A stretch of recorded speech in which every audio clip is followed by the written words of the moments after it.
I'd like to ask the interpreter currently on the Spanish channel to commence interpretation of the meeting.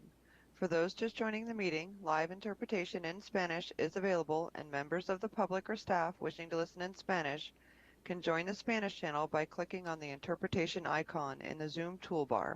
It looks like a globe. If you are on your cell phone or tablet, locate the three dots, tap them lightly, and put a check mark on your preferred language. Click Done to activate them and begin the interpretation. Once you join the Spanish channel, we recommend you shut off main audio so you only hear the Spanish interpretation. Interpreter, will you please restate this in Spanish? Yes, thank you. Buenas tardes a todos, bienvenidos. Los servicios de interpretación en español van a estar disponibles de una manera simultánea. Para tener acceso al servicio, en unos momentos ustedes van a notar en la parte inferior de su pantalla, van a notar un globo terráqueo o un símbolo de mundo. Si pueden hacer un clic en ese icono y se les va a ofrecer la opción de inglés o español. Favor de elegir el idioma de español. Inmediatamente ustedes pueden escuchar esta junta de una manera simultánea en español.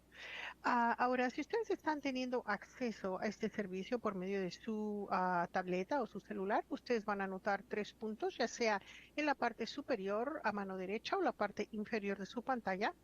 Abajo de esos 3 puntitos, ustedes van a notar una palabra que dice more o más. Favor de hacer un clic y de nuevo se les va a lanzar el símbolo de mundo, el globo terráqueo, otro clic.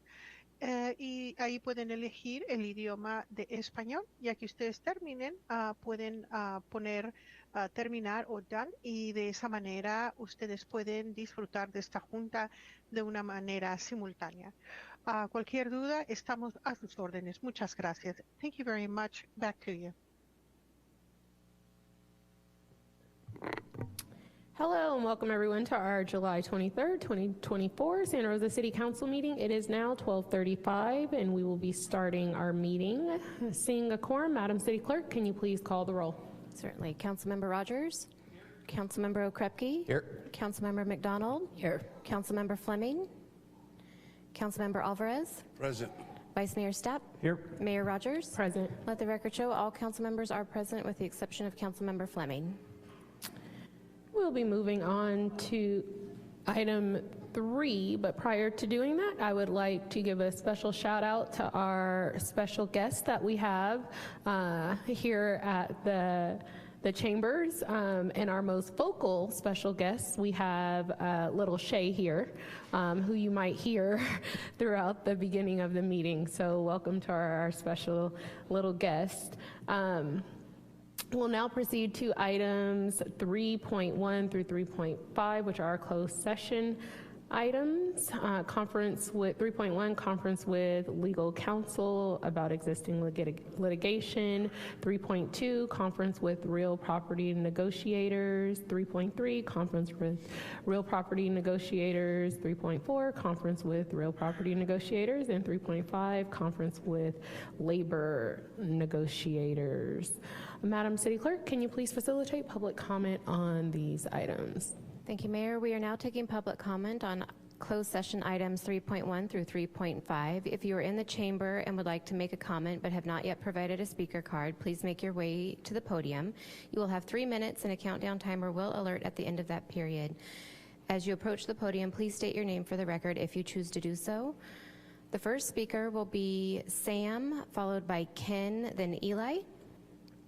Sam, go ahead.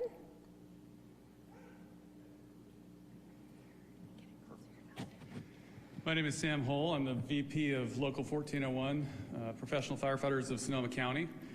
I'm here today to address you on the subject of the negotiations that are ongoing with your firefighters. I want to just say that the men and women of this department are some of the finest that you will ever meet. Every crisis that the city has faced, from Tubbs to the global pandemic, they've answered the call. They've always been there for you and for the city. Now we need you to be here for us. In my time here, I've watched our department fall to the very bottom of our comparable cities. Your firefighters are the worst paid, 10th out of 10 in our survey. Dead last. Being dead last is not just bad for the employees, it's bad for the department, it's bad for the city. We can't fill positions. After a year of trying to hire, we still have 10 unfilled positions on the line. We have 16 unfilled positions total on the line. On the period of the next contract, we'll have over 50 positions to fill due to Measure H, retirements, and our current hiring gap. And we won't be able to fill those positions because we're dead last, and the city will suffer for it. We run more calls than our comparable cities by a lot. We run 30,000 calls compared to our closest competitor at 19,000. Yet we make less than all of them. Facing these realities, it's hard not to think that we're valued less than firefighters in other departments. And we've been told we're the best fire department in the nation by our leaderships, and we believe that. We've been told our leaders appreciate our sacrifices for the city, appreciate the partnerships that bolster the health of the city budget, the personal sacrifices, the missed moments with children, exposure to toxic carcinogens, the life and death decisions that lurk just an alert turn away. And we've been told that we're valued. But these are words. In reality, we've been allowed to fall to dead last in compensation. Your firefighters deserve more than words. Actions speak louder. And you have the power to take an action today in closed session that would speak louder than any words. We've always had a great working relationship with you, our council. We've been a partner. But the effort can't all be on one side. And I know everyone here in this room wants to do the right thing today. And that includes all of us. But good intentions are not enough. Words are not enough. We need action. We're flexible. We're willing to work together. But we cannot allow our members' sacrifices to be valued so lightly. Our negotiators are standing by for a phone call. We will be able to find common ground. I believe that. On your worst day, we are always there to answer the call. And now we're calling on you, and we hope that you'll answer that call. Thank you. Thank you. The next speaker will be Ken, followed by Eli, then John. Mayor and City Council, thank you for your time this afternoon. My name is Ken Martin. I am the labor negotiator for the Unit 2 firefighters. I'm also a retired firefighter and a resident here in Santa Rosa.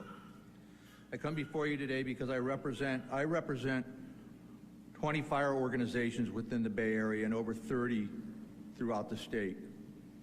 During your June council meeting, you discussed the city's decision to pattern bargain, providing all bargaining groups a 744 salary increase. Recently, we agreed to a mediation with your city council team. We were unable to reach an agreement because the city team had no movement. This mediation was a waste of time. The city has held its pattern bargaining position, costing the city attorney fees with no results.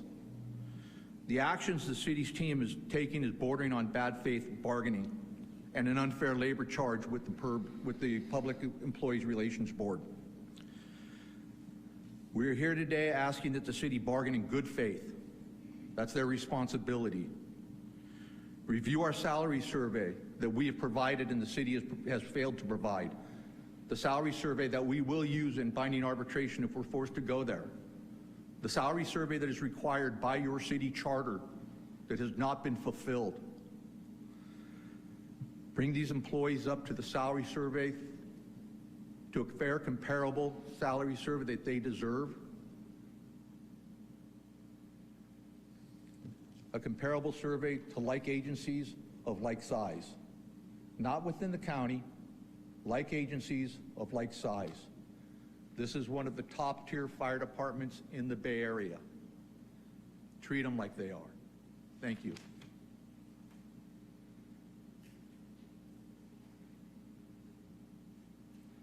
Thank you. The next speaker will be Eli, followed by John, then Thomas.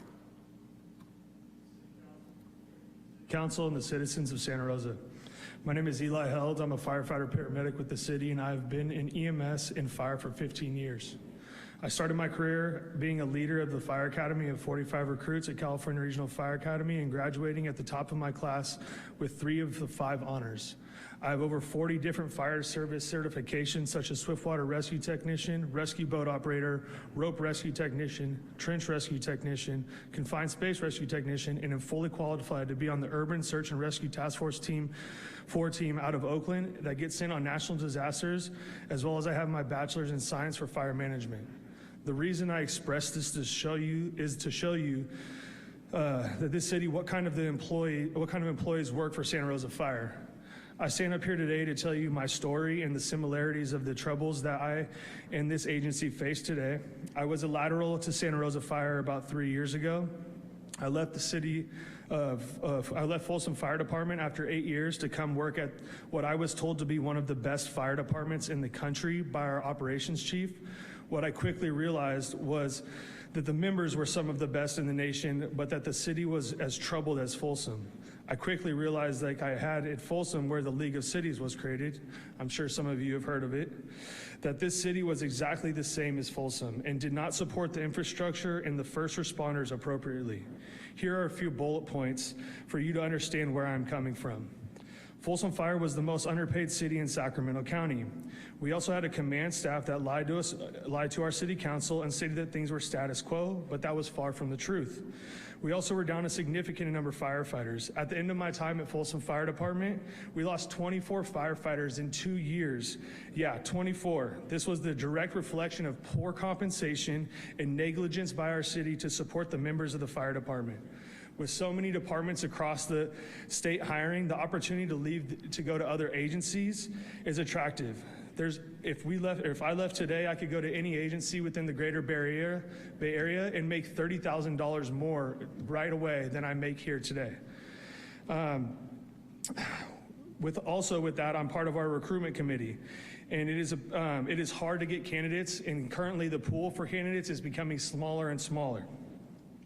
Another thing to draw on is our employees. We're here 1/3 of our lives on our 48-96 schedule. Currently, we're working 96-48 schedules and away from our families 2/3 of our lives. After leaving Folsom Fire Department, not only a few months later, they were crumbling as an agency, and they were compensated with a 24% immediate pay raise to save retention within their agency. I would like to leave this last statement. Before this agency gets in such a bad place, I would ask the city to look hard at what actions and outcomes could come from its decisions to not compensate members of the fire department with a fair wage as the most qualified department in the greater Bay Area in Northern California with only hazmat and rescue in Sonoma County. Thank you. The next speaker will be John, followed by Thomas, then Constantine. Good afternoon, Council. My name is John Holt. I'm a member of the Santa Rosa Local 1401 Executive Board and a member of the negotiations team for the past 2 cycles, not including the reopener for the paramedic incentive. I just want to say thank you for the time allowing us to speak today. I'm humbled every day to serve our community that I'm a part of. Since 2018, we've had several historic catastrophes plague the county, including the Tubbs Fire, Glass Fire, Kincaid Fire, and Walbridge fires, not to mention the COVID pandemic. The whole time, the fire department was on the front line for our community. Since then, we have seen an increase in mental health injuries and sacrifices our members have had to make for their families to serve the community they are a part of, such as extended deployments to fires, countless extra mandatory overtime assignments due to chronic understaffing, which is in part to difficulties in recruitment and retention. The fire department has continued to serve the citizens of Santa Rosa and Sonoma County through this, all while providing the level of customer service our citizens are accustomed to. Now I'd like to speak to fairness. So it's time, in this time, we ask the council to see the work we do, the sacrifices we make, and in turn we ask for fairness. It's not fair that we went to mediation with the intent to settle, only to be met with the city's negotiating team not having the authorization to settle the contract that day. It's not fair to continually be ranked last against our comparable cities in terms of compensation. It is not fair to provide compensation studies to other bargaining units while disregarding ours. It is not fair to offer a broad contract that does not reflect the job market value or sacrifices Unit 2 members make on a daily basis while ignoring the request for fair compensation based on facts, not feelings. In the end, Unit 2 members are asking for your support in seeking a contract that reflects the members' worth to the city, one that is fair, equitable, and brings us back into the fold of our comparable cities, one that makes it easier for the department to recruit, hire, and retain top-tier talent. A fair contract today will show the membership that the city truly does value the job, sacrifice, and duty that our members perform on a daily basis. Thank you. Thank you. The next speaker will be Thomas, followed by Constantine, then Kayla.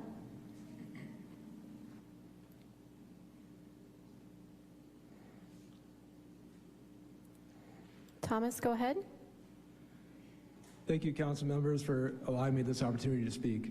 My name is Thomas Gallagher. I'm the fire captain on Engine 8 C shift. 10 years ago, I got one of the greatest calls of my life. The Santa Rosa Fire Department wanted me to come work for them. Santa Rosa was the big leagues, and becoming a Santa Rosa firefighter was the culmination of a decade worth of work through school, volunteering, and paid time with other smaller fire departments. Part of the hiring process had me meeting with a background investigator. You're lucky, he told me. Santa Rosa Fire Department is a black hole department. I knew immediately what he meant. The pull of the Santa Rosa Fire Department was strong, and because of its reputation as an elite outfit, the department was known for attracting top-tier candidates who would make a career out of serving this community.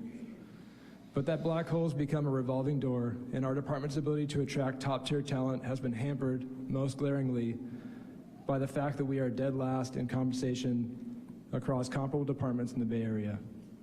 The activities that constitute being a firefighter are all team-oriented tasks, but when boiled down, the strengths of our individual members are what determine the outcomes of the calls we go on. Firefighting is an unbelievably strenuous activity, and at the end of the day, fires go out more quickly when strong people stretch a hose line up a hill or through a home to extinguish a fire. One of the strongest I've ever seen was Henry Cordova. Henry's strength was many times the difference maker on the fire ground, and fires went out quicker when he was around. Henry left the Santa Rosa Fire Department for a higher paying position 2 years ago. Affecting a positive outcome on a critical patient in the field means quickly deciphering the information you're given and applying the appropriate medicine based on our protocols. One of the best I've seen on these intensely demanding incidents was Spencer Lopes. Spencer's ability to stay calm under fire and deliver the best possible care in the field made him a true asset to the fire department and to this community. Spencer left for a position with a higher paying fire department a couple years ago. Affecting a positive outcome on a critical patient. Pause. Presenting a good face for the organization means tending to a person's needs with compassion and competency. It means mirroring the concerns of the patient, making them feel heard, and delivering the care they're expecting. Vincent Taw was a great face for this organization, and Vince's unique ability to connect with people made him a welcome presence in the firehouse and inside people's homes. Vince left this fire department for a higher paying position with a different fire department. I could go on, but I believe the picture I'm painting is clear. We are losing top-tier firefighters, and we are struggling to fill the shoes they leave behind. I ask that this council enable us to carry on the legacy of the Santa Rosa Fire Department by providing us compensation that makes us competitive in today's hiring environment. Thank you for your time.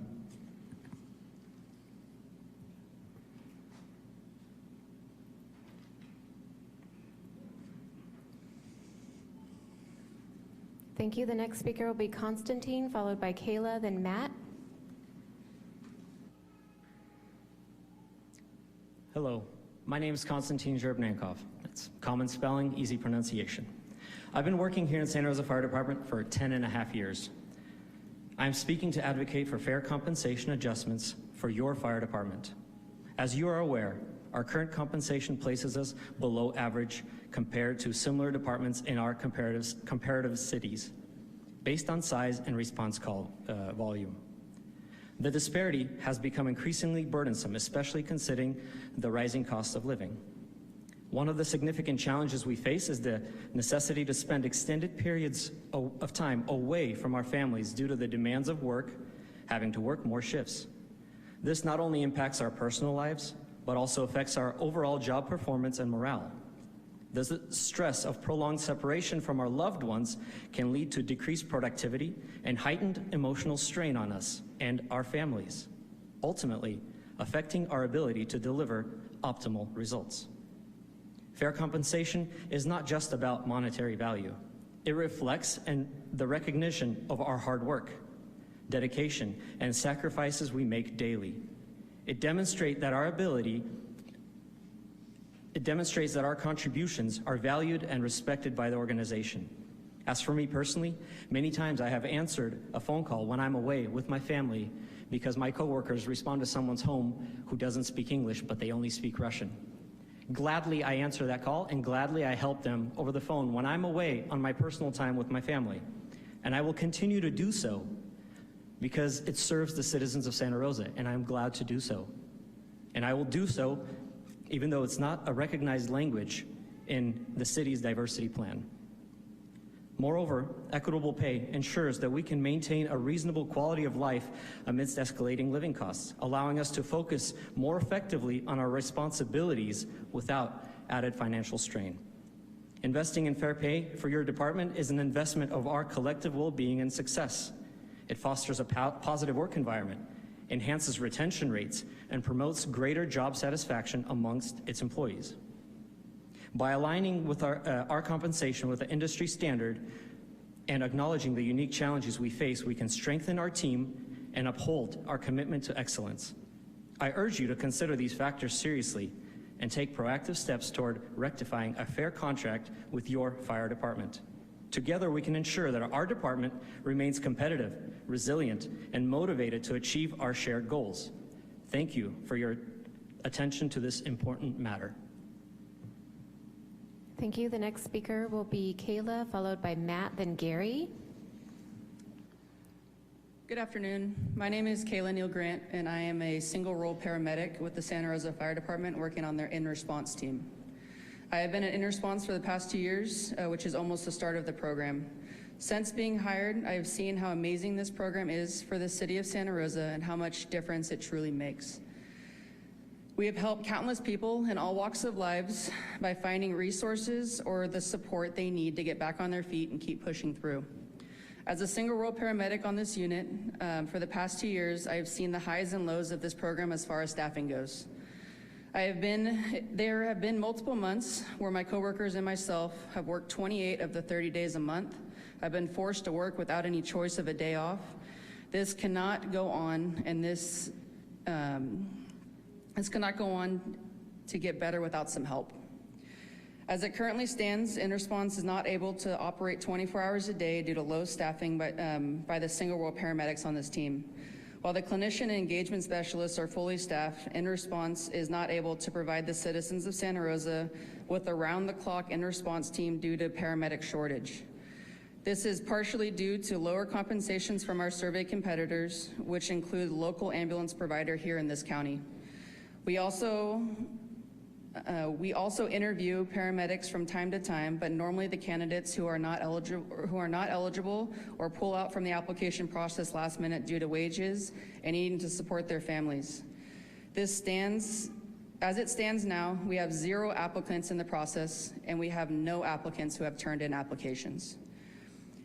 With all this being said, the InResponse team is in a position that we cannot provide the citizens of Santa Rosa that our leaderships have promised, and is a state mandate at this time. We cannot provide them with a 24-hour crisis team that is dedicated solely for the city of Santa Rosa. Again, we have no single paramedics in the pool of application for the department, therefore we have no plan for the future of this program when our current members are looking for options of higher compensating jobs needing to support their families. At this point, we need to ask ourselves why. Why are you potentially going to let a great program like this fold without fair negotiations? Why are you breaking promises to the citizens we serve? And why are you not upholding the best customer service that the citizens of this city are owed by not only supporting your hardworking employees as well as their families so that they can continue to work in a place they live and, for me, where I was born and raised? Thank you. Thank you. The next speaker will be Matt, followed by Gary, then John. Matt, go ahead. Thank you for allowing me to speak to you all today. My name is Matt Tognazzi. I'm president of Local 1401, representing over 400 firefighters and EMS professionals here in Sonoma County. I also have the privilege of being a fire captain with the Santa Rosa Fire Department, and I want to speak to you about my experience with our great agency today. I first applied for Santa Rosa in 2011, and at the time I was competing against approximately 2,000 other candidates for a job here. I wasn't hired until 2016 in a process that attracted 200 candidates. Today, the Santa Rosa Fire Department is lucky to get 30 applicants and even luckier to fill an academy. Case in point is our current academy that was slated to have 10 new firefighters, but we were only able to fill 6 positions. Santa Rosa has 14 current firefighter vacancies on the line, and come March, we'll have to hire an additional 35 firefighters with Measure H funds. A tax measure spearheaded and ran by members of 1401, including myself, generating nearly $10 million a year in perpetuity for the city. Hiring these additional firefighters will staff 3 new apparatus in the city, add 2 more fire stations, and replace or remodel many more. It is imperative we quickly hire these new firefighters because per capita, Santa Rosa Fire is one of the busiest fire agencies in the Bay Area, and we're already beginning to fail to meet NFPA standards for unit utilization and apparatus run volume. This places our fire department in a position where it could lose its insurance class rating, placing our community's ability to obtain insurance at risk. While I understand that compensation alone does not attract new employees, it does play a huge role in making Santa Rosa competitive in the Bay Area hiring market, and will assure we can attract high-quality candidates who are best suited to serve our diverse community. I'm asking that you all invest in the security of our city by bringing the compensation package for a Santa Rosa firefighter to a level it is competitive with our comparable fire departments. Thank you for your time and your investment in our community. Thank you. The next speaker will be Gary, followed by John. Gary, go ahead. Good afternoon, City Council. My name is Gary Lopez, Captain with the Santa Rosa Fire Department. I'm a product of the UC Davis Student Resident Firefighter Program, and I am so proud to be working here, and this is the greatest thing that's ever happened to me and my family. That being said, I'm here to discuss the recruiting concerns that I'm often faced with while at the department. I go out to local schools and talk to the youth about a wonderful career as firefighters or EMS providers, and it's often difficult to talk to the youth because the reality is that nowadays firefighters need a lot of education, as you've heard before. Not only do you need to be a paramedic, EMT, certified in X, Y, and Z, but you also sometimes need a BA or a BS degree to be in this job.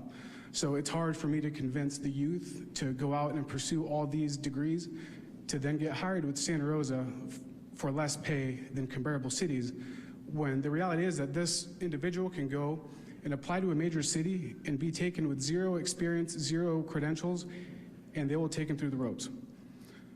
So another thing the city's been pushing is the DEI and hiring from our local community.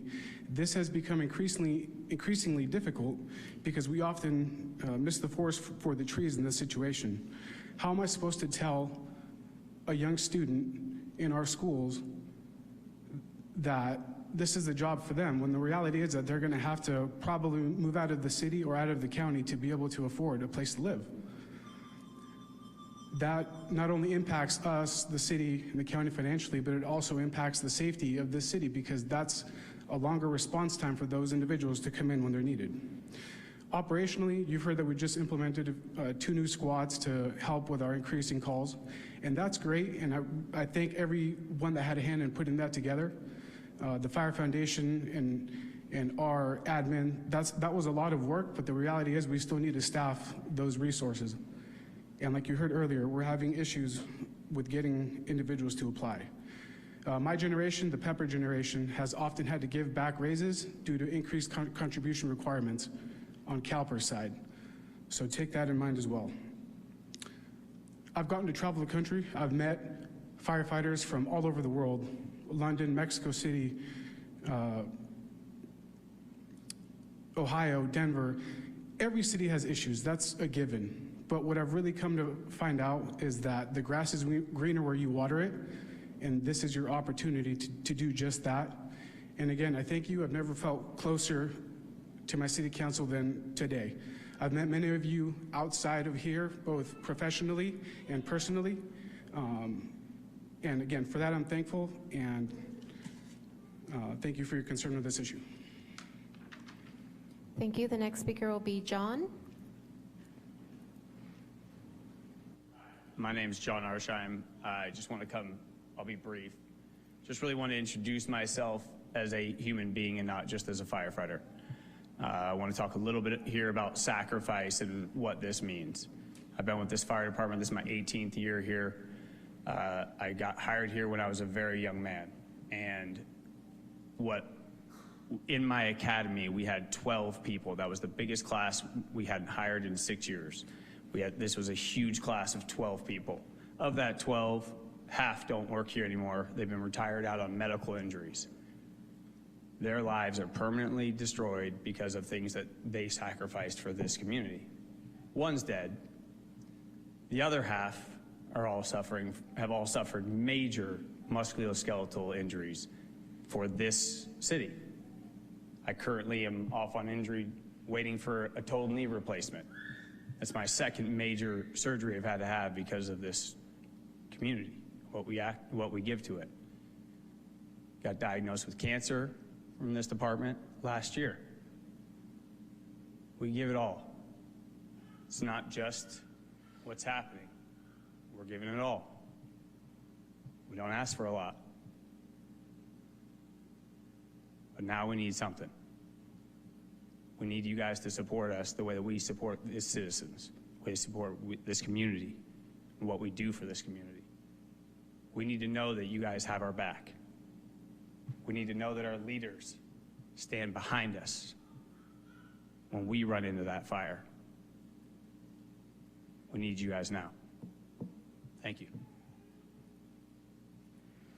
Thank you. There are no more names in, but I see a speaker at the west lectern. Please go ahead.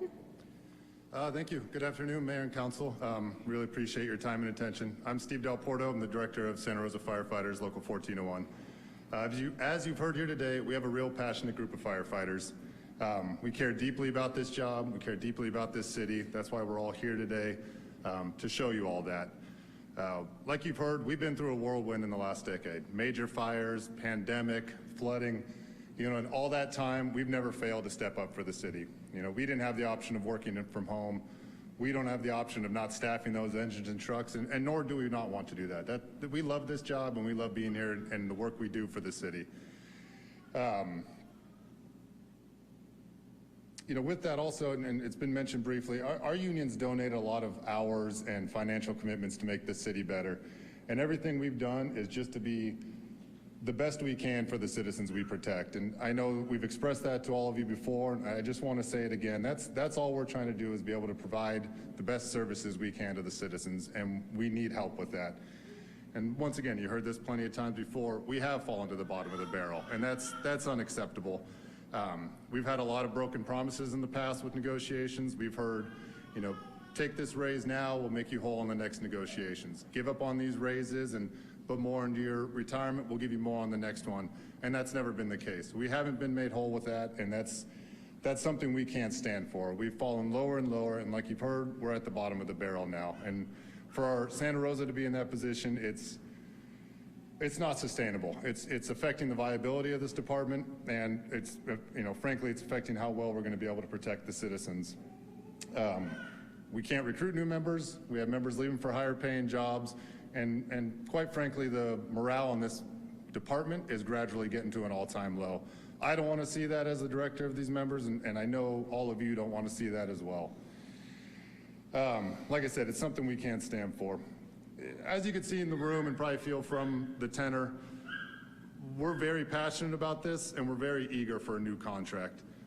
I'm hoping that we won't be back in this room at the next meeting under the same circumstances. I know, Council, I'm sure you're feeling the same way.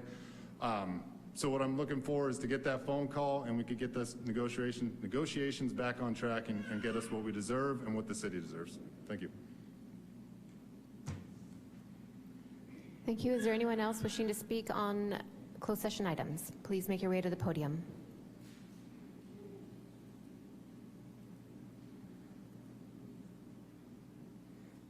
Hi there, I'm a father of a firefighter.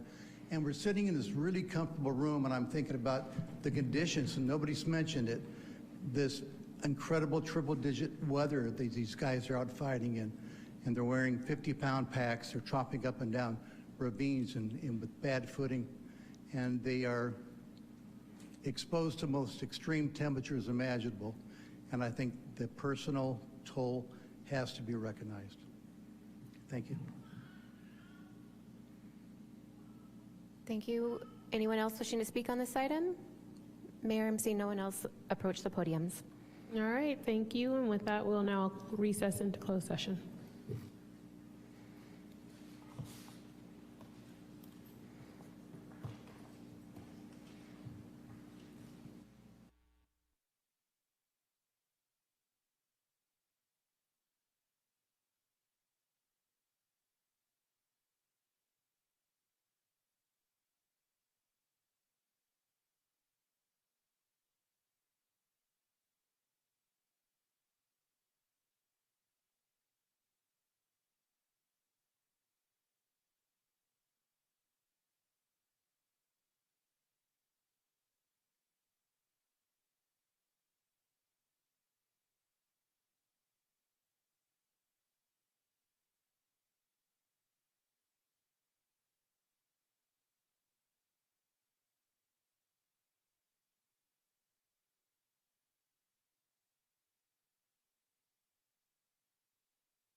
Thank you, Mayor. Councilmember Rogers? Here. Councilmember Okrepke? Here. Councilmember McDonald? Here. Councilmember Fleming? Here. Councilmember Alvarez? Present. Vice Mayor Stepp? Here. Mayor Rogers? Present. Let the record show that all council members are present. Thank you. We'll now proceed to item 4.1, which is our study session for today. Assistant City Manager Nutt, can you please take it away? Thank you, Mayor. Item 4.1 is Sonoma County Integrated Transit Service Plan, and Rachel Ead, Deputy Director of Transit, will be presenting. Thank you. Good afternoon, Mayor and members of Council. We're pleased to be here today to present some outcomes of some exciting work we're doing around transit integration here in Sonoma County, as well as Sonoma Marin counties. We are joined today for this presentation by the consultants who led this project for SCTA, which include Tim Payne, Senior Principal with Nelson Nygaard Consulting Associates. He's on Zoom, along with his associate, Kyle Taniguchi. I'm also joined today by Dana Teray, a senior planner with SCTA, who is the project manager, and our planner, Matt Wilcox, who was the city bus lead on this project. I also just want to mention that our consultants had a hard stop at 5, but are busily trying to make sure they can still be here for this. So if they have to leave, we're going to keep going, and we'll give the presentation, but hopefully they'll be able to stay. But if you see a transition happening, that's what's going on. Okay, I'm going to start off this presentation giving a little bit of background on recent and ongoing integration efforts in Sonoma County. Then I'm going to hand it off, hopefully, to Tim, SCTA's consultant, to take us through the rest of the presentation about this project, including the feedback we've gotten from riders on transit integration and challenges moving between the transit systems, how this relates to the regional integration work MTC is leading, and then what are the next steps for this project. So I'm going to kind of blaze through the background slides because I know that you all have seen a lot of this before, but just to put this effort that we're going to discuss today in a little bit of context, this whole discussion started way back in 2012 with MTC's Transit Sustainability Project, which came on the heels of the recession when a lot of transit agencies were facing significant fiscal issues like today, post-pandemic. And so that was where the conversation really began about further integrating the local bus operators in Sonoma County. Flash forward to 2018-2019, the City of Santa Rosa and MTC jointly sponsored the Transit Integration and Efficiency Study, or TIES, here in Sonoma County. This was led by SCTA and developed a plan that we're currently implementing to better integrate the services of Santa Rosa City Bus, Petaluma Transit, and Sonoma County Transit. So this plan that we're talking about today is part of that TIES study follow-up. Finally, given the pandemic impacts on transit, MTC again started to engage with the topic of integration, just noting that there's a huge fiscal cliff for a lot of transit operators in the Bay Area. How can we emerge from the pandemic fiscally sound, efficient, but also providing a better and stronger transit network for riders?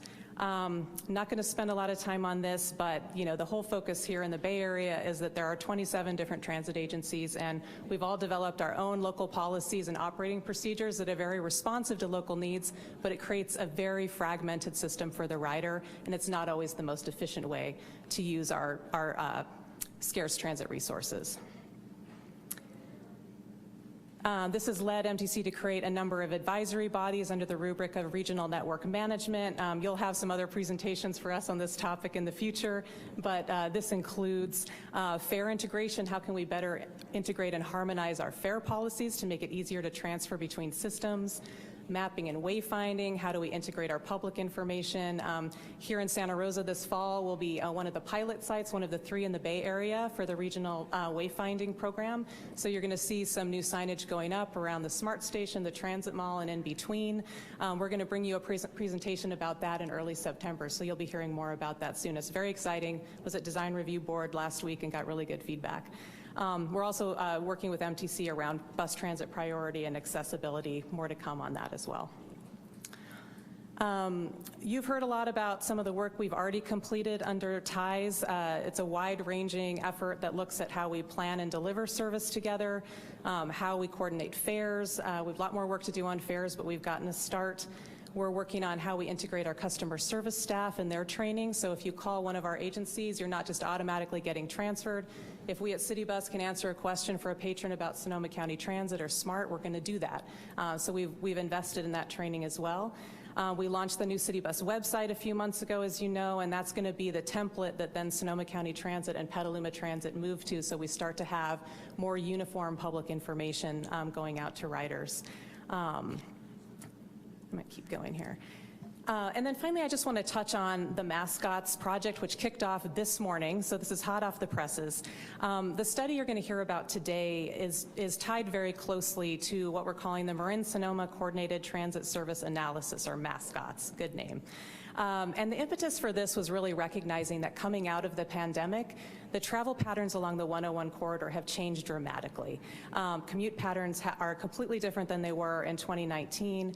Also, we have a train now, and we've had a train for a few years. SMART has had the chance to operate and mature in its service delivery and add stations. And at this point, we really need to look at all the overlapping service along that corridor together from a multi-operator standpoint to decide what is the best network design for serving the 101 corridor through Marin and Sonoma counties. Quite a bit going on with this. We're meeting monthly as general managers. We have a sub-planning subcommittee, marketing subcommittee, and also a finance group looking at funding distribution within the counties. And we're just kicking off this plan, which you're going to hear a lot more about. We'll be back to talk to you about this, to look at what we should all be doing in our local areas to support effective transit along the 101 corridor. And for City Bus, that will include how do we do a better job feeding the regional network, including SMART and Golden Gate Transit.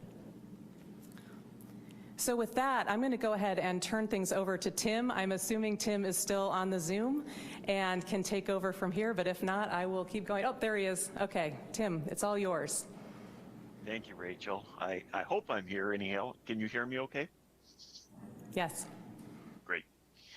I tried to do this the other day, and my microphone wasn't working for some reason or another, so there was a rapid text scramble and got it straightened out. With that, good afternoon, Mayor and Council. It's a pleasure to be here this afternoon to talk about the completion of our integrated transit service plan. Actually, it's probably just another chapter in what will be a long road to continuing to provide better mobility options for people in Sonoma County. And that's really the overarching vision, is to be able to create a transit system that is really seamless and easy for people to use throughout Sonoma County. We actually started out with the three major Sonoma County only operators. That would be City Bus, of course, Sonoma County Transit, and Petaluma Transit. We added Golden Gate and SMART as we got further into it, understanding a little bit more about what some of the crossover roles are between these other agencies.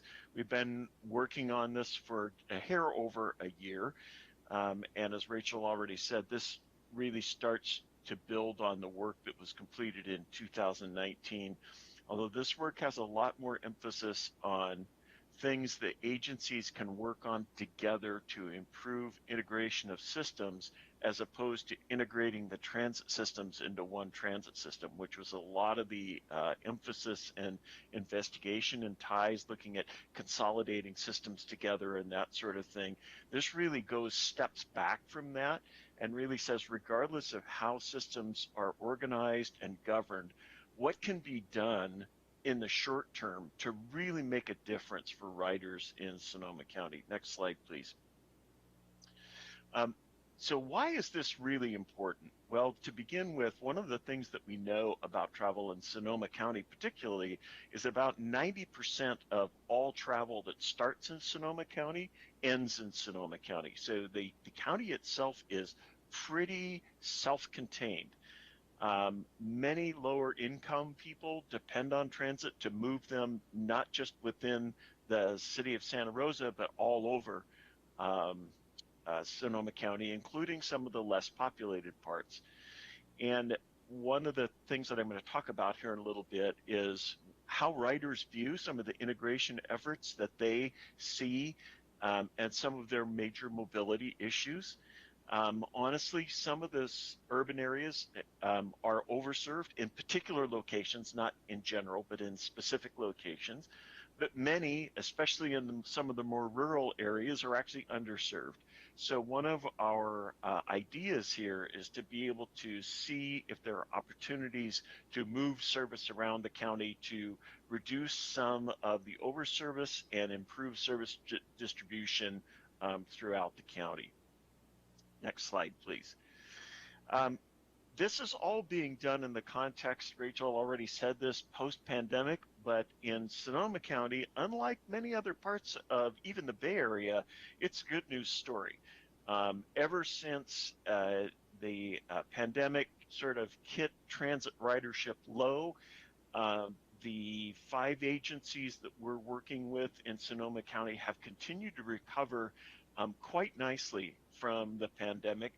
Some of them even exceeding their pre-pandemic levels, but every one of them is in a ridership increase mode, which is a really good context to work on continuing to improve service. Riders are being responsive, the service is continuing to provide services that they need, and so doing additional work to find ways to improve service is really important. Next slide, please. One of the things that we did, next slide please, was a extensive outreach effort that was done just a little over a year ago in the spring of 2023.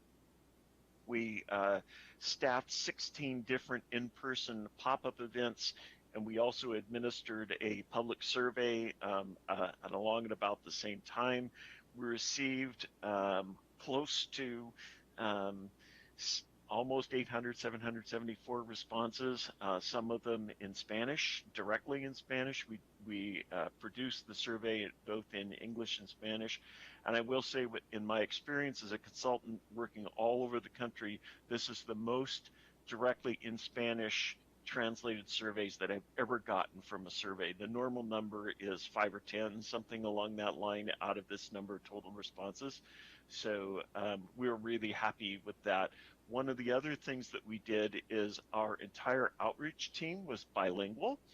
And so we were able to talk directly with people Spanish to Spanish if they were not English speaking as we were in the field, which produced, I think, some really, really good results for this.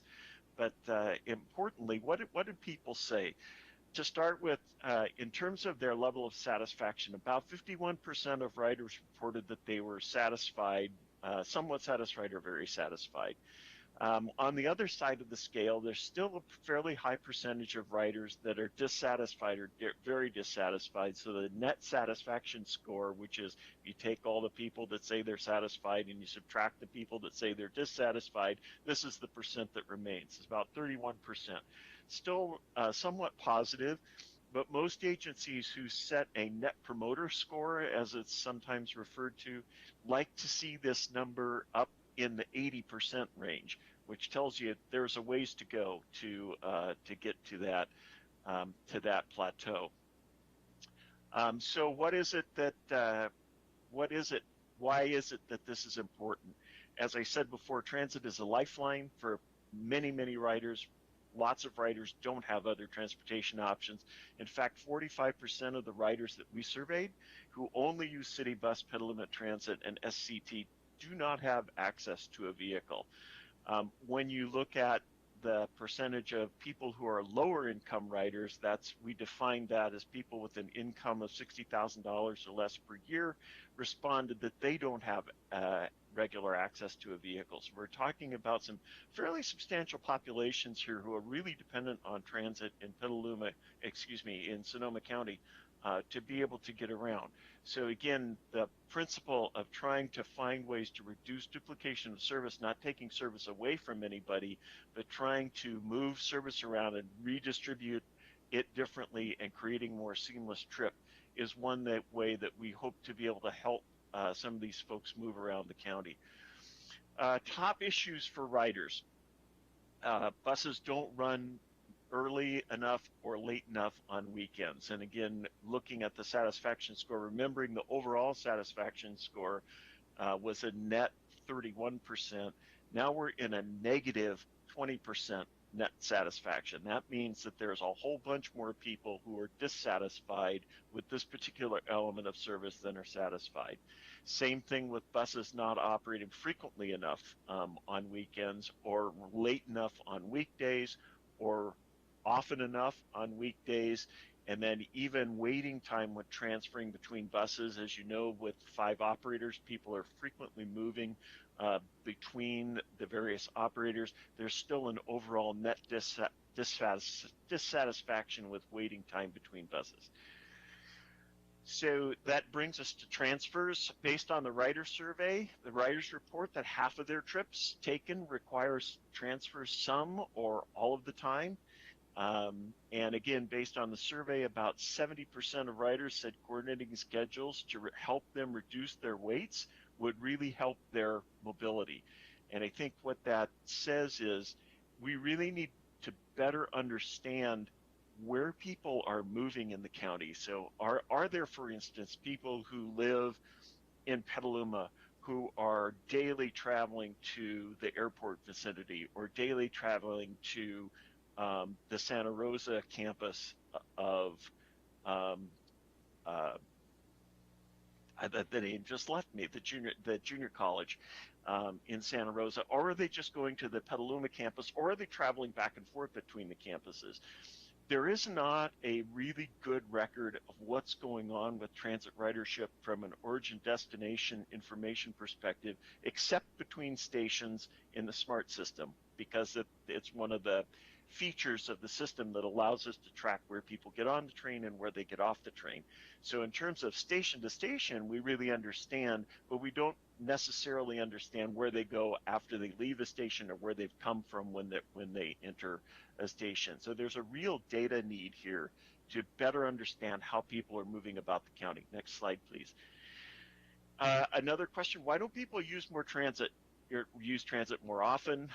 This was a question that was asked of everybody, and I believe this is a combination of both riders and non-riders. Service doesn't run when it's needed. That's probably pretty obvious. Service is not running where it's needed, so people are trying to go places where there is not transit service.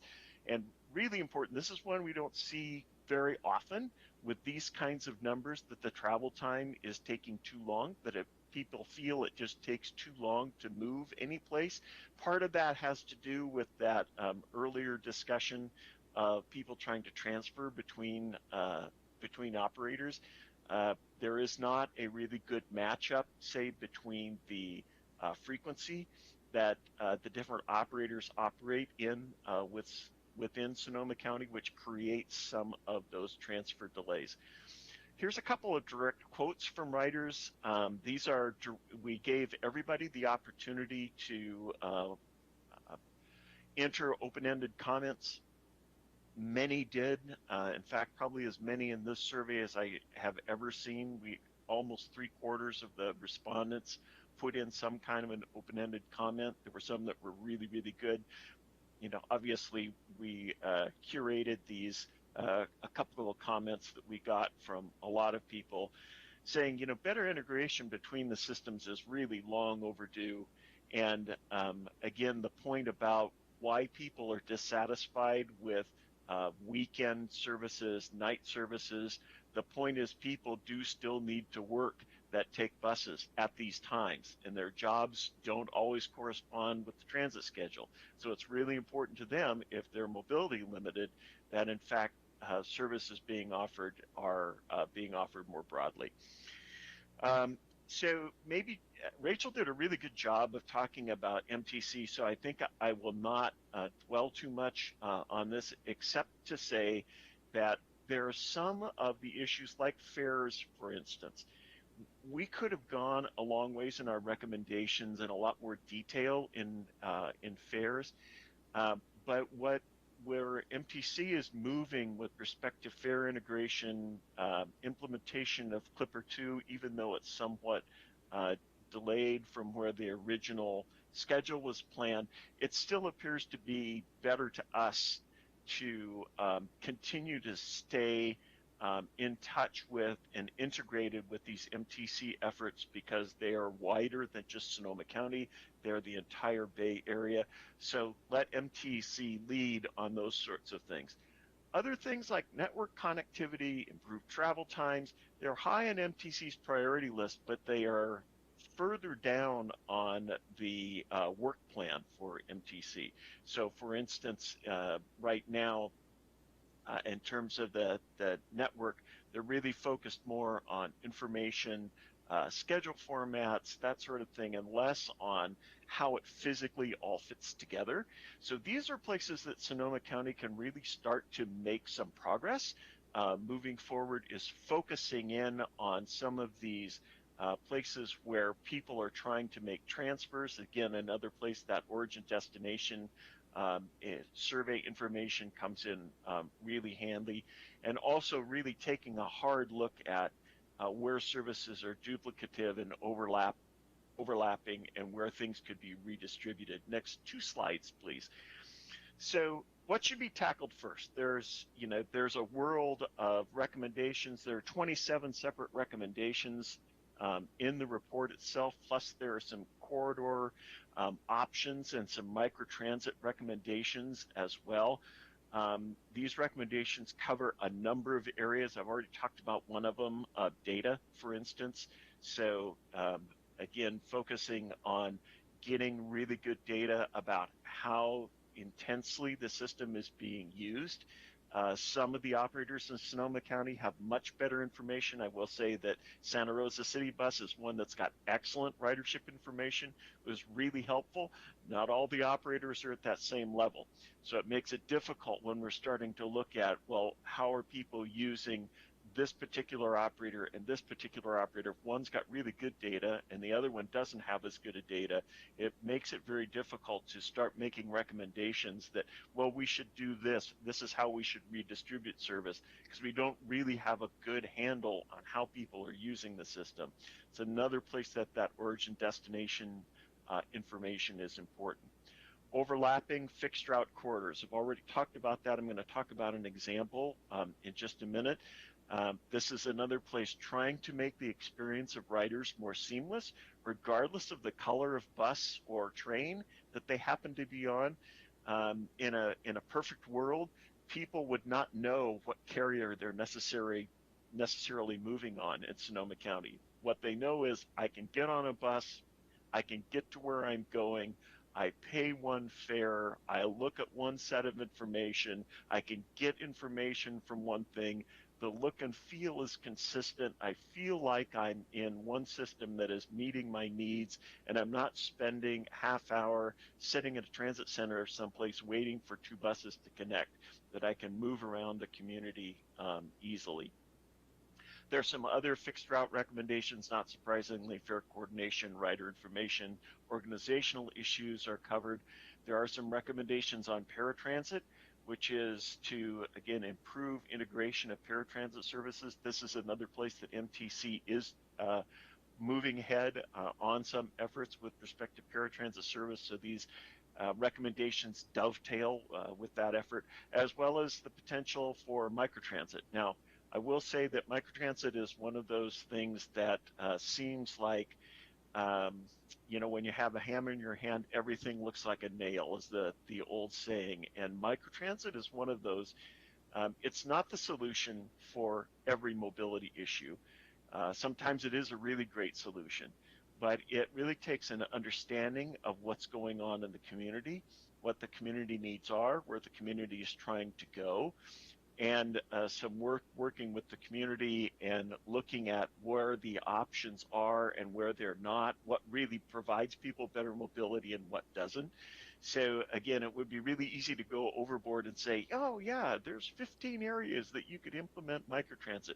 Instead, what we've done in the report is indicate areas we think have potential, but that need further investigation from a planning perspective, and really importantly, need that outreach to the community before they go ahead. Next slide, please.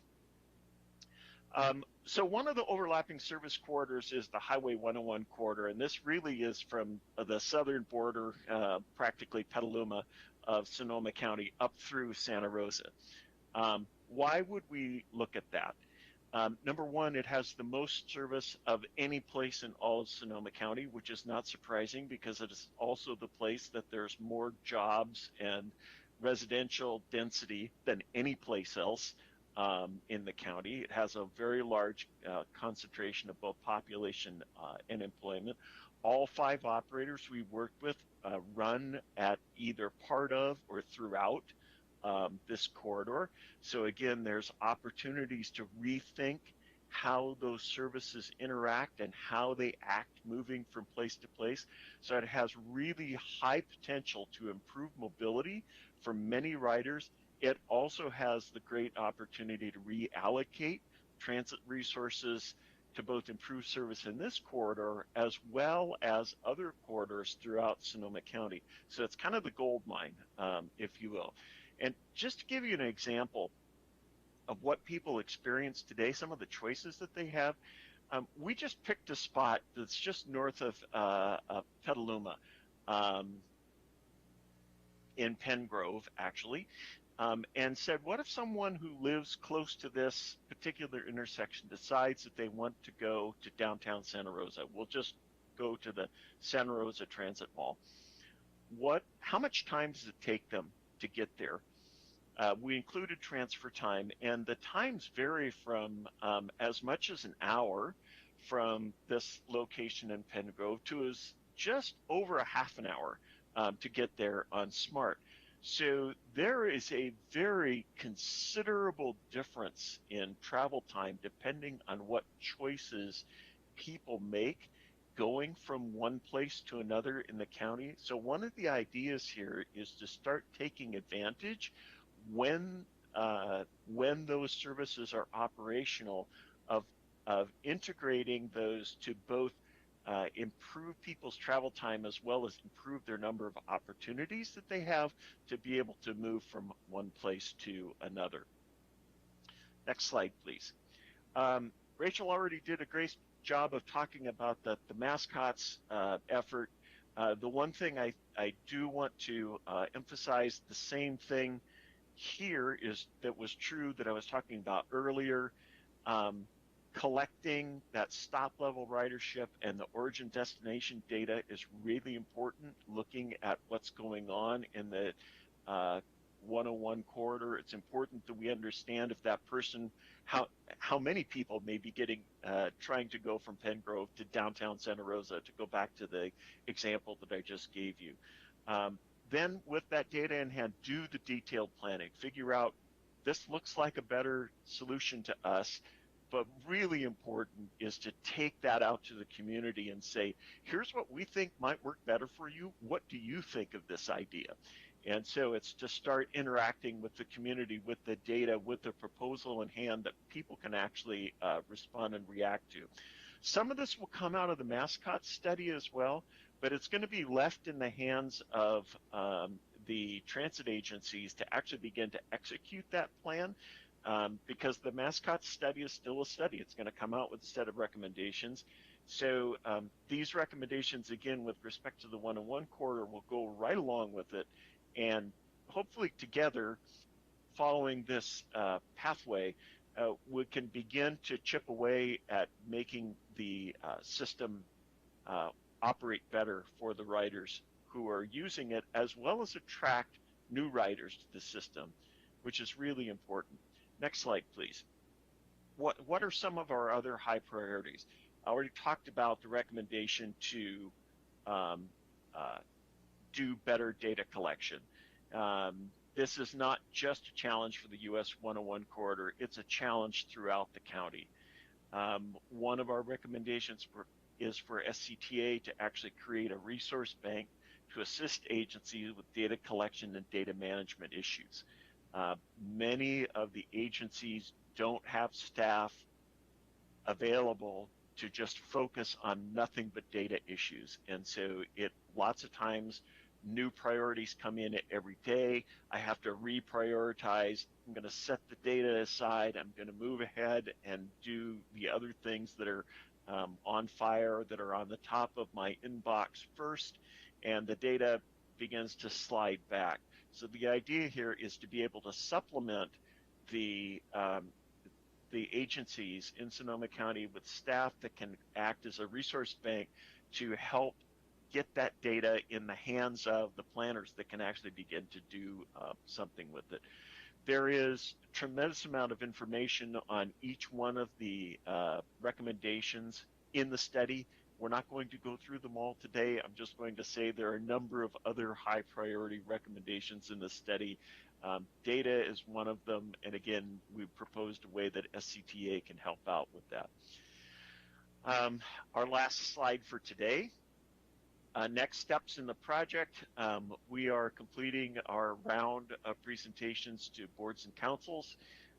Right now, the Santa Rosa City Council is the last one that we have scheduled to do.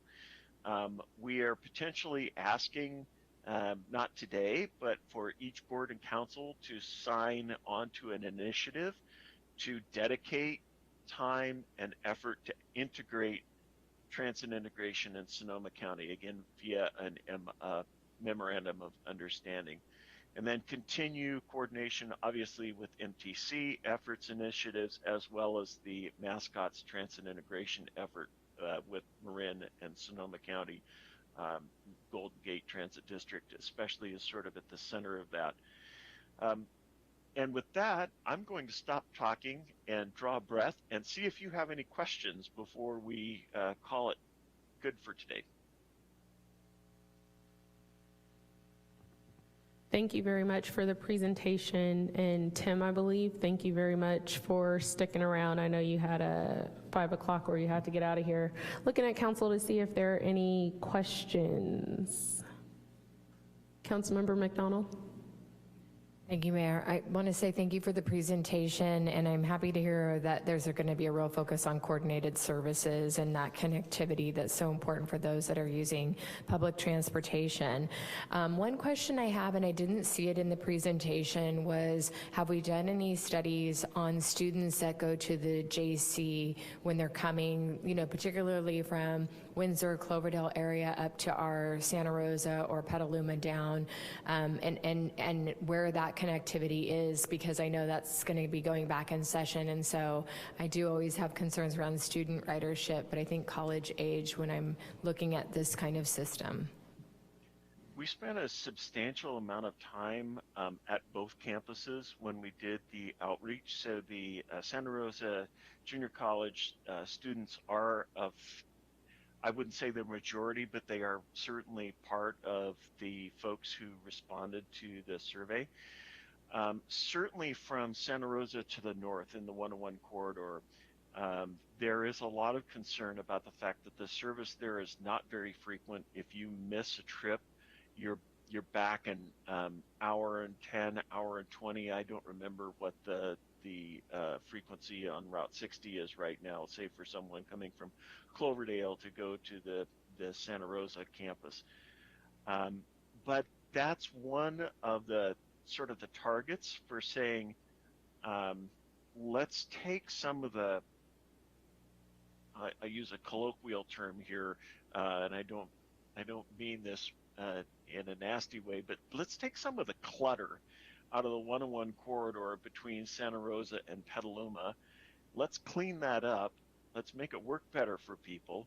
And let's take some of the excess and do things like improve frequency so that there are more opportunities for people to go from Cloverdale to Santa Rosa on the 101 corridor through the county system.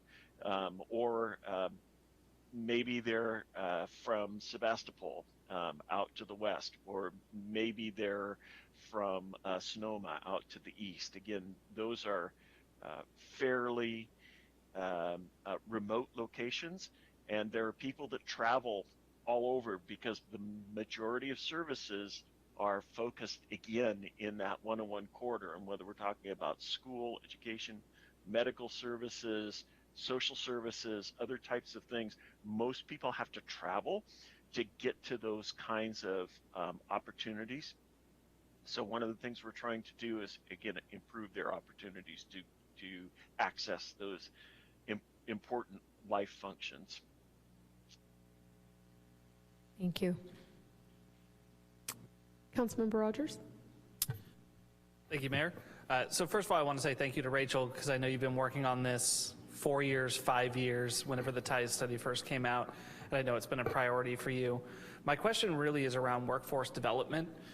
We talk oftentimes through TIES about making public transit affordable and reliable for folks, and a lot of that's in there. But we've had a couple of instances where we actually had to cancel routes because we didn't have enough drivers, just because it's hard to attract and retain that particular employee with all of the specifications. Can you talk a little bit about opportunities to work with Sonoma County Transit and Petaluma Transit, specifically on that piece? Yeah, for sure. And one thing I'll highlight specifically, not with those two agencies, but we actually are in a conversation that's just begun with the Santa Rosa Junior College around a pre-apprenticeship program they have that they've developed with Golden Gate Transit for bus operator positions specifically. It's a really well thought out and well designed program to bring people into the profession, the career, through a JC with a lot of skills development. And they're now interested in expanding the program, and have reached out to the other operators around joining that program, which is very specifically a transit workforce development program locally here in Sonoma County. So we're really enthusiastic about that as a possibility, partnering with Santa Rosa Junior College and being able to have, the access to their recruitment, and then also the development that they do with the participants to get them ready for this career is pretty impressive. So I think that would be the thing that I would highlight that I think is potentially a great opportunity for us to have more success recruiting and retaining bus operators.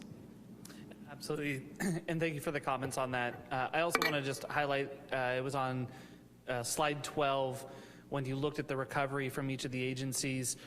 SMART now is at its all-time high.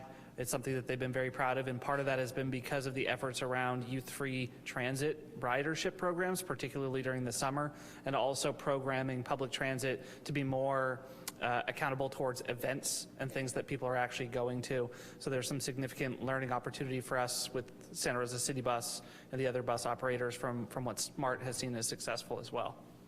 I also have two other comments about the things that are propelling SMART's ridership. One is when they originally started operating back in, I think it was 2017 or 2018, that their predominant emphasis was on the traditional commute periods. And coming out of the pandemic, they have begun to focus on improving services on weekends, filling in the gap between the commute periods, running later in the evening. The other really big thing that they've done is, comparatively speaking, when they first started operating, their fares were much, much higher than the local operators. They have literally been reducing their fares, aside from the ride fare free programs, which are a great way to introduce people to the service. They're, even for people who are still paying fares, they have brought them down substantially. So the fare penalty for using SMART to go from place to place in Sonoma County, or even from Sonoma to Marin County, is not nearly as great as it was 4 years ago. And it has made the service and the ability to begin to look at more integration options really attractive because of that. Yeah, I appreciate you highlighting that, and actually just even go one little step further. SMART was also the first transit agency in the nation to recognize work from home and price monthly passes and beyond that work passes based on a 3 or a 4 day work schedule instead of a full 5 taking the transit. So thank you for bringing that up. Vice Mayor Stapp? I'll pick up on the workforce development theme. I'm glad that we mentioned SRJC. We've also got SSU just a little bit to our south. I happen to work there, and I know from my interactions with students and from looking at the schedules, they can take up to an hour to get to Santa Rosa from SSU. We got about 6,000 students who are looking for internships and work, and we're trying to make campus less car-centric. So I know that SSU is called out in the report as a future area of focus. Again, from an economic development standpoint, I think there's opportunity there. And then just from a personal standpoint, the new website, the new app are great. My wife and I very much enjoy riding the bus. We rate it very satisfactory. So thank you for all the work locally to make the bus both convenient and enjoyable. Thanks for that feedback. Thank you. Again, one of the other places that we did one of the pop-up meetings that we talked about with our outreach events was at SSU. It was getting a little bit late in the academic period, so we didn't have probably as many students as we would have liked to have had, but we still got some. And what you're saying is very true. It is an activity center that has a decent attraction now. If the service from various parts of Sonoma County was better than it is today, more frequent, where people had better choices to go back and forth and different mobility choices that did not take as long, I think you could really increase transit ridership to Sonoma State. All right. Madam City Clerk, can you please facilitate public comment on this item?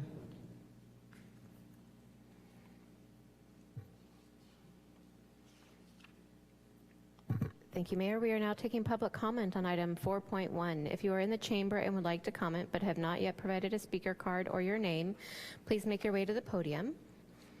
You will have 3 minutes and a countdown timer will alert at the end of that period. As you approach the podium, please state your name for the public record if you choose to do so. The first public speaker will be Thomas.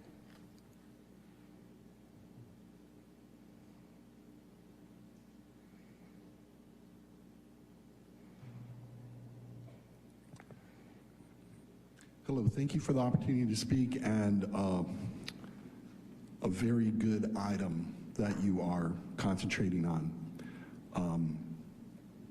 I think that both the question and the answer is data. And I like what the gentleman from Nelson Nygaard was saying, which is origin and destination studies. So at the time when I was studying transportation, forgive me, my name is Thomas Ells and I'm a civil and environmental engineer. And when I was studying transportation studies, my professor, who is in Chicago at this time, running a data aggregator company for transit. He has a company that does that in that Midwest area. And I said to him, what about origin and destination studies? And he said, we know where everybody goes. They go from home to work, and they go from work to home. And I thought, no, that's pretty empty, because everybody goes a lot of other places in between. And then school and all these other things that he was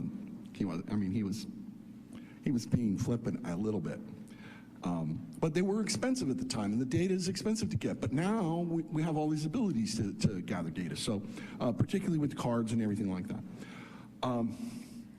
So I would say origin and destination studies is very important. Prioritizing coordination of the stops, that's critical, because that's the actual experience of the people. Please, if you would, I would recommend an additional stop at Hearn Avenue for SMART. And being one of the original people involved in SMART and getting SMART, I was the one who got SMART in the priorities of the county. So the county made that a priority out of the 2020 economic development study. We didn't have a stop at Hearn, and we need to have a stop at Hearn. And I think there needs to be possibly further coordination in that area of, obviously, in Rohnert Park, Cotati. There's a stop over there. It's too distant from SSU. So a circulator like what's happening at the airport now. So SMART has a circulator around the airport business park. One very similar to that would be tremendous for SSU and for the whole community to get from where's the downtown of Rohnert Park over to the stop in Rohnert Park in Cotati there. And that would be great. And I'll leave my comments there. Thank you very much. Thank you. Please go ahead on the east lectern.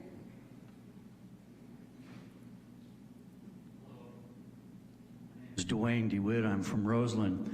Please prioritize paratransit eligibility.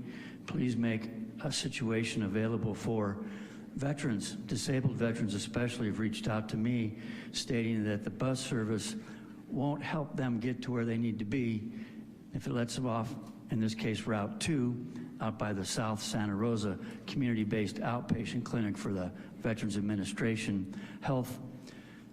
They don't get them right to the door, and so veterans that got to use walkers or are in difficult situations have to walk over to that clinic. They don't understand that maybe they could work it out with the different agencies. All 6 of these agencies mentioned today I've ridden on, that you can work up a situation where the eligibility for disabled veterans, no matter what their age, could be liberalized, if you will, and help them get this door-to-door service so they can go right from where they live to the Veterans Clinic, which is out on Route 2, or perhaps they need to go up to the Northern Clinic, which is out off of Airport Boulevard. But there's a way this could work if you folks would, what's the term for that? Collaborate together with the community as much as the agencies. Thank you kindly. Thank you. Speaker on the West Lectern, please go ahead. Good evening, Council. When we're developing this plan for transit, I'd specifically like to question Councilmember Rogers, since you do serve on the SMART board, why there's been no public mention that if the tiny tax measure is not renewed within the next 5 years, that SMART will cease operations entirely. We are continuing to give them exponential funding, and there's no mention that all of a sudden if it stops operating one day, what are we going to do? What's going to happen with that funding? What will happen with the ridership? Nobody's riding it now, and so I would ask for staff to revisit these plans entirely and make sure that's included. Thank you. Mayor, I'm seeing no one else approach the podium for public comment on this item. All right, bringing it back to council. Looking to see if there are any comments. Seeing none, I'd like to thank our staff very much for all the work that you definitely put into this and working with the consultant. But just thank you very much. And it is, Councilmember Rogers pointed it out, it's hard because we need staff to actually drive and clean and do everything that we need so we can participate with the transportation. And we lack in that. So we are trying, and we know that you're trying, and so we just want to thank you very much for all the hard work that you're putting into it. So with that, we will roll right into our regular agenda, and we will go down to item 6, which will be a report from Madam City Attorney regarding our closed session. Thank you, Madam Mayor, council members. The litigation report was attached to the agenda materials. There were no settlements over $50,000 finalized in the month of June. Our caseload remains at about a constant level of about 38 litigation matters. Many of our cases currently are in the discovery phase. Most have trials dates assigned to them. We continue to try to resolve smaller cases with little or no cost to the city. And that is the end of my report. On the closed session, on the study session, you just held a study session, and I think it spoke for itself. Thank you. Thank you. Madam City Clerk, can you please facilitate public comment? Thank you. We are now taking public comment on item 6, the report on closed sessions, and item 9, the report of settlements and litigations. Is that correct, City Attorney Stricker? I think you might have combined them. I think I combined my report and left out what I was supposed to report out, which is there was no reportable action taken in any of the closed session matters. Okay, I've done it all. All right, thank you. We are going to take public comment on item 6, the report out on closed sessions, as well as item 9, the report of settlements and litigations. If you are in the council chamber and would like to provide public comment on these items, please make your way to the podium. If you have not provided a speaker card, you will have 3 minutes, and a countdown timer will alert at the end of that period. As you approach the podium, please state your name for the record if you choose to do so. Please go ahead on the West Lectern. Good evening, Council. My name is Adina Flores, and I would like to speak on pending litigation. There's non-transparency with some of the council members who serve currently, and they seem to be serving their best interests rather than the constituents. I emailed Councilmember Okrepke, and I've not received a response. I'd just like to know where $500,000 that was meant for the coffee park rebuilt went, because there's no record of the disbursement in the minutes for the city. And as a former government employee, I'm very well aware that a $500,000 donation, there should either be an MOU or it should be documented somewhere. And Kaiser, who donated the $500,000, also does not have that reflected within their Form 990 submitted to the IRS. So I've had many constituents share that Coffee Park looks terrible and it wasn't fixed up the way that it was supposed to be. So being that Mr. Okrepke was the founder of Coffee Strong, I'd like to know where that $500,000 went. Thank you. Thank you. Are there any, please go ahead, Mr. Els. Hello, thank you. In reading the agenda, I happened to notice that there were a number of real estate items in the closed session, and it reminded me of something that I'll come to in a second, but sometimes there's not enough transparency on some of those, and particularly, so the one that I'm really reminded of is the crossing, the smart crossing at Jennings. And I know there's a tendency to say, oh, well, there's a litigation involved in this, or potential litigation, or whatever. But having the opportunity to have closed session on those items does not mean that you should not have open sessions on those items, particularly Jennings Crossing. It's very important to the actual reauthorization of the smart tax, so that we have that completed, and the communication within the community is very important. Excuse me. That it's an integrated thing, that your communication with the community is important, and the community's engagement is important, and that they go to the election for the tax that's going to reauthorize SMART. So it's really important, and if we don't have that engagement... Mr. Ellis, sorry. We did have comment on these items prior to us going into closed session, so this is just for the city attorney's report out. Right, I see. So, thank you. It's still about the report, because it's about the transparency of those actions that I'm talking about, that we don't get a real report out of what's going on with SMART. Thank you. And Jennings. Thank you. Mayor, I see no one else approaching the podiums for public comment on these items. We have no proclamations for today. We have no staff briefings. We're on item 9, and I believe Madam City Attorney has already provided her report. So we're gonna ask Madam City Manager if she has a report out. Thank you, Mayor. Good evening, Mayor, members of council. So many of you all were aware of the concerns we had around the Cultural Heritage Board last week. So I just want you to know that we are aware of the concerns. We are addressing the concerns, and we are scheduled to bring some of those concerns to the council for some approval.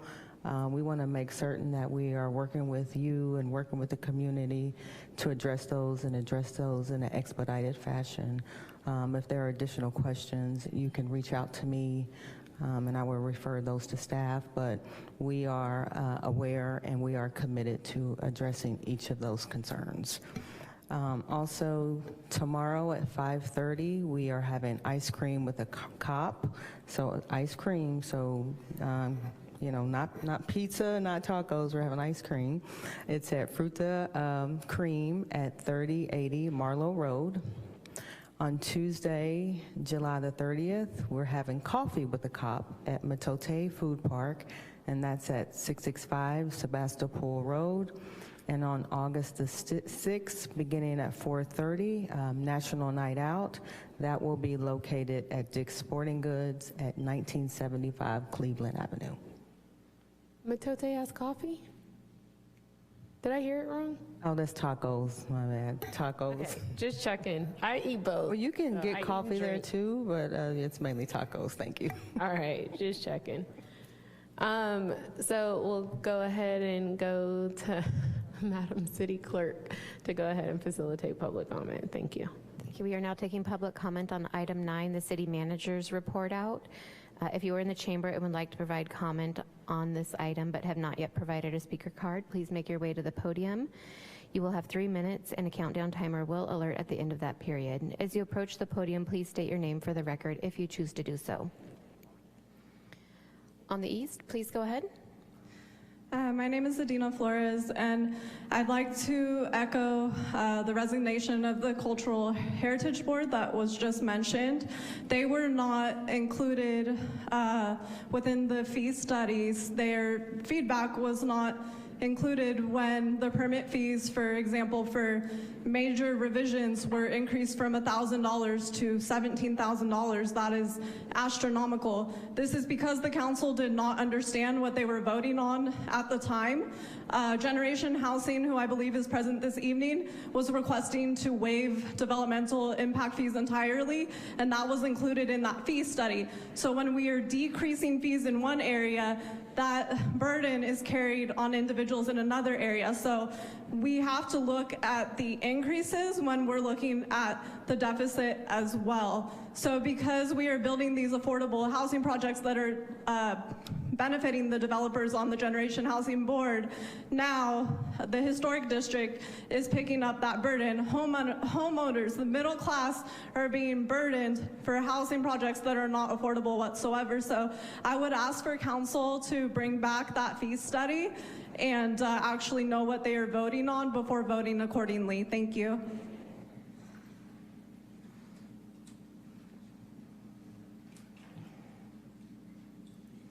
Hi, please go ahead. Hello, my name is Dwayne DeWitt. I'm from Roseland. For many years over the decades, I've appeared before the Cultural Heritage Board to try to get them to consider that Roseland has a cultural heritage also, and that we should have preservation and landmarks. Been ignored all the time.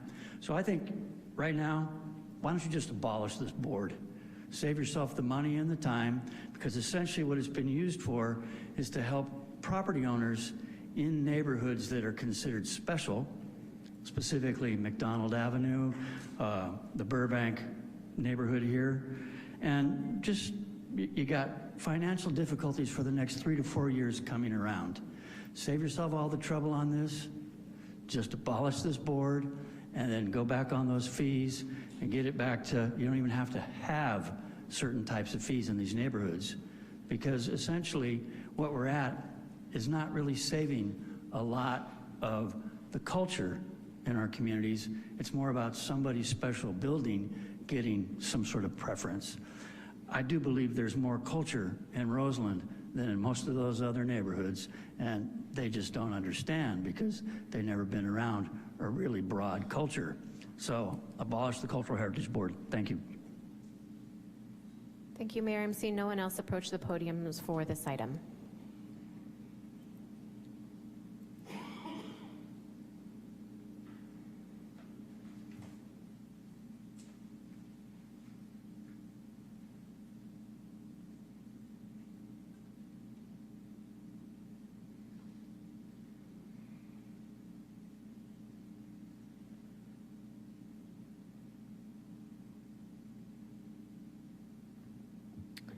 Thank you. We will now have our first public comment on non-agenda matters. Madam City Clerk.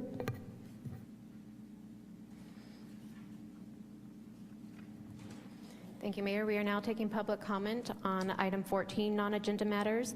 This is a time when any person may address the council on matters not listed on this agenda, but which are within the subject matter jurisdiction of the council.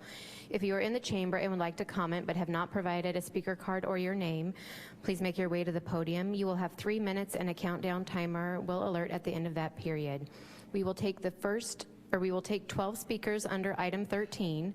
If we have more than 12 public comments on item 13, or pardon me, item 14, the remaining speakers will be afforded the opportunity to speak on item 18, non-agenda matters. As you approach the podium, please state your name for the public record if you choose to do so. We already have the first 12 public commenters. The first speaker will be Alan, followed by Summer, then Jordan. Alan? Okay, I'll circle back to Alan. Summer, Jordan, then Jason.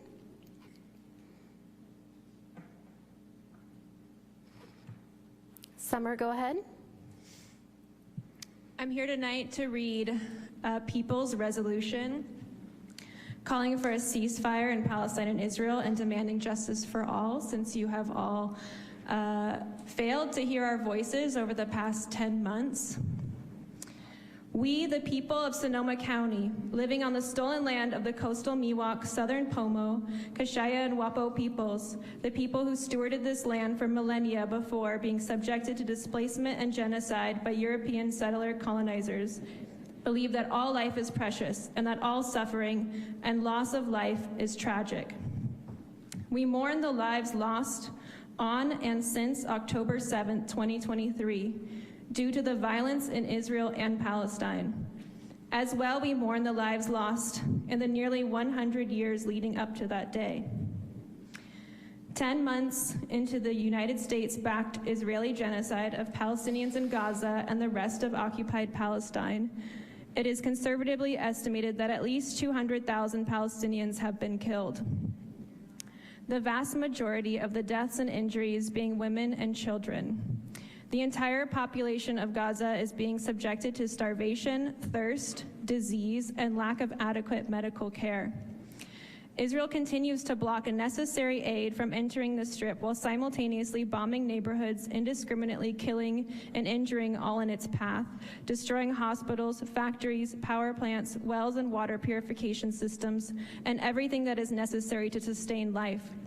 Israel has destroyed cultural institutions, schools, universities, mosques, churches, historical and civil archives, libraries, and historical sites, amounting to cultural genocide. We recognize that the current crisis takes place within a long history of occupation and Zionist colonization in historic Palestine. The origin of the Zionist colonization of Palestine is found in the racist ideology of the late 19th century European colonialism. Its goal is the displacement of the indigenous Palestinian population and replacing it with a foreign one. We reject the racist colonial violence and genocide of Palestinians in Gaza and the West Bank. We view the struggle for liberation in Palestine as part of the wider struggle against imperialism and its legacy around the world, in Africa, East Asia, and the Pacific Islands, and the Americas, to name but a few. And here at home in Sonoma County, the legacy of imperialism is experienced daily by members of our community. Indigenous people, African Americans, immigrants, and the poor face discrimination at every turn. And our police forces, trained by Israel in surveillance and population control, are becoming ever more militarized.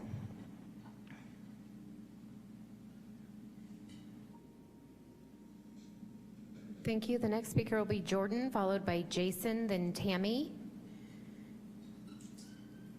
Jordan? Through solidarity and unity can liberation be achieved. We are reminded here of the words of the Australian Indigenous activist Leela Watson. Quote, "If you have come here to help me, you are wasting your time. But if you have come because your liberation is bound up with mine, then let us work together." Many of us who are Jewish, like myself, reject the notion of an apartheid ethno-state on stolen land will make us safe from anti-Semitism. There has been intense Jewish opposition to Zionism since the concept was first proposed. There are hundreds of thousands of Jews worldwide who disavow the actions of the state of Israel in repressing the Palestinian population and attempting to keep a Jewish majority in the area by force.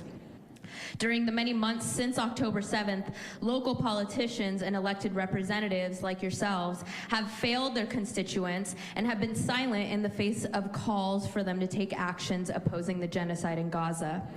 Therefore, we, the people of Sonoma County, join the United Nations, human rights organizations, world leaders, religious leaders, the City of Cotati, the Sonoma County Commission on Human Rights, Santa Rosa schools, and citizens of the world everywhere in calling for an immediate and permanent ceasefire.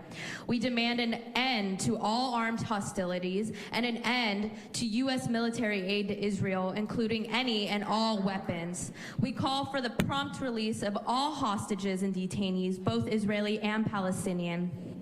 We demand equal rights and representation for everyone who lives in this region, and the right of return for refugees and their descendants to their homeland.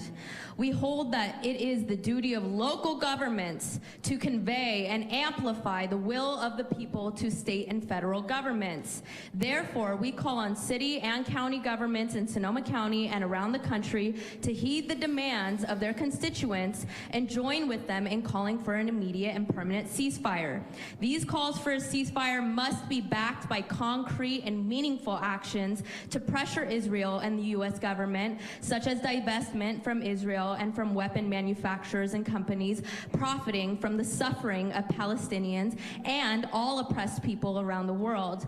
We demand that our tax dollars be used to strengthen and support our communities rather than funding endless war abroad. As citizens of the world, we demand peace, liberation, and freedom for all. Aho Matakiasan. Thank you. The next speaker will be Jason. And just a reminder, everyone, silent shows of affirmation are allowed, but no clapping, no snapping. We need to keep it civil in here. Thank you. The next speaker will be Jason, followed by Tammy, then Jerry. Jason, go ahead. Good evening. My name is Jason Sweeney. I live in District 5. I have returned to speak to you about a few things. I want to be fair to you, as I know you all have a lot on your plate, but I also want to voice my extreme displeasure with your silence and on the repeated request for a ceasefire resolution. Obviously, we've taken matters into our own hands, like we must, but the chasm, I want to talk about the chasm between words and actions. That's what so I thought I'd start by reminding you of a few things. Maybe you've forgotten, I don't know. The resolution that you passed in November of 2021, declaring racism a human rights and public health crisis in Santa Rosa.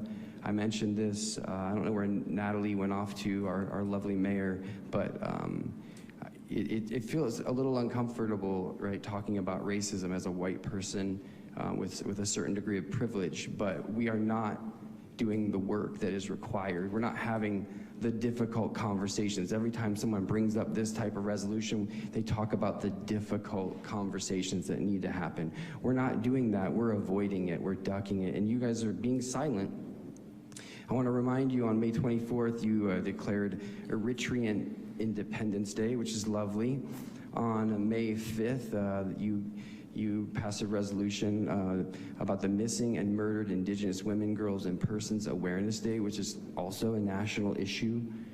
And then, you know, during during an ongoing genocide in April, you declared April Wine Month. You passed resolutions. We want your support, and we want to know what community we live in. I want to remind the citizens of Santa Rosa that this is an obstruction of democracy.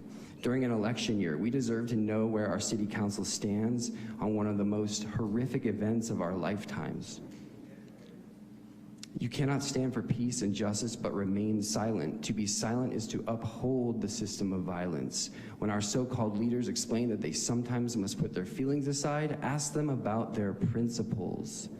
This is coded language for their donors and the ruling class that they are willing to cast aside morality, principles, and reason to do the bidding of the establishment. The sad truth is that all of you are politically vulnerable, and I understand that, but these are crazy times, and we are living through this, and it's not easy for any of us. So I would just jump ahead because I'm running out of time. I'd say don't raise taxes on us again. Find your backbone and demand that we take care of everyday Americans, that we prioritize everyday Americans over funding endless warring and the biggest single greenhouse gas emitter on the planet, the U.S. Armed Forces. Thank you. The next speaker will be Tammy, followed by Jerry, then Ennui. Tammy? Hello, my name is Tammy. I will be reading something by Saul Williams. The pledge to resist. We believe that as people living in the United States, it is our responsibility to resist the injustices done by our government in our names. Not in our name will you wage endless war. There can be no more deaths, no more transfusions of blood for oil. Not in our name will you invade countries, bomb civilians, kill more children, letting history take its course over the graves of the nameless. Not in our name will you erode the very freedoms you have claimed to fight for. Not by our hands will we supply weapons and funding for the annihilation of families on foreign soil. Not by our mouths will we let fear silence us. Not by our hearts will we allow whole peoples or countries to be deemed evil. Not by our will and not in our name. We pledge resistance. We pledge alliance with those who have come under attack for voicing opposition to the war or for their religion or ethnicity. We pledge to make common cause with the people of the world to bring about justice, freedom, and peace. Another world is possible, and we pledge to make it real. Will you pledge? Eddie, you asked me to email you. I emailed you. You never responded. What's up with that? Cool. Please do what's right. Love and liberation for all. Thank you. The next speaker will be Jerry, followed by Ennui, then Dino. Jerry, go ahead. Thank you for allowing me the time to address the council. This is on a report of item 15.1, which is the general business tax ballot measure, which has been postponed, I believe, until the next session. My name is Jerry Reed. I'm the president and general manager of Smithers European Volvo Cars and Mercedes-Benz of Santa Rosa, which we've established on Auto Row in 1982 and is family owned. Jerry, with apologies, can I ask you to hold that until we get to the item? Oh, I'm sorry. I thought it was called. It got continued. So do we do it? One moment, Jerry. Apologies. Okay. All right, I stand corrected. Jerry, go right ahead. Apologies for the interruption. I'll be quick. How's that? I'm here tonight to discuss the upcoming consideration and a vote on August 6th to increase the Santa Rosa business license tax. That proposed increase would raise our Santa Rosa business taxes by 1,600%. This proposal is an extreme solution to the budget situation. The one point I'd like to make for the council is that the auto dealerships are businesses that have high volume of sales and low net profit. A successful dealer runs on a profit margin of 1 to 3%, similar to a grocery store. The new tax proposal will remove the $3,000 cap and tax us on our total sales. If this measure passes, our city business license tax would go from $9,000 a year to $145,000 a year. So we have to stop calling it a business tax, a license, and probably start calling it a tax. The city tax will be greater than we pay in state corporate taxes. Can you imagine having a business paying federal corporate tax, paying state corporate tax, and now I have to pay an overly burdened city of Santa Rosa business tax? California's lost 240 major companies due to high taxation and poor business environment. After 4 years of seeing businesses leave the state, Santa Rosa cannot afford to lose businesses. Our Santa Rosa car dealerships helps the city. The city council came to us, to Auto Road dealers, in 1982 and wanted to annex us. Our business collects $4.1 million in sales tax, employs 118 people, $7 million in payroll, and I can go on with payroll tax, property tax, business property taxes, and we can go on. To the Business Development Department of Santa Rosa, it's easier to keep a business than to draw on a new business. The staff had used their licensing, collecting subcontractor to do all the research that they have not considered what other cities in the county pay. we would be at a competitive disadvantage to other nearby businesses. The city made comparisons to the city of Tracy, which passed a business tax increase and had so much pushback from their businesses, they now have a one-year moratorium until they study the issue. They also studied the city of Sausalito, which has no car dealerships, and the city of Pico Rivera, I'm not sure where that's at, has 3 used car lots. Those comparisons are not viable. Yesterday, 7 auto road dealers met with the city manager, the CFO, and the vice mayor, Mark Stapp, to discuss our concerns regarding car dealerships having high sales and low profits. We pointed out our unique business model and the harm that a huge tax increase would have on our businesses. I believe they were open to our new information and understanding. Thank you for your consideration. Thank you. The next speaker will be Ennui, followed by Dino, and then we're going to touch base to see if Alan has rejoined council chamber. Ennui, please go ahead. Ennui?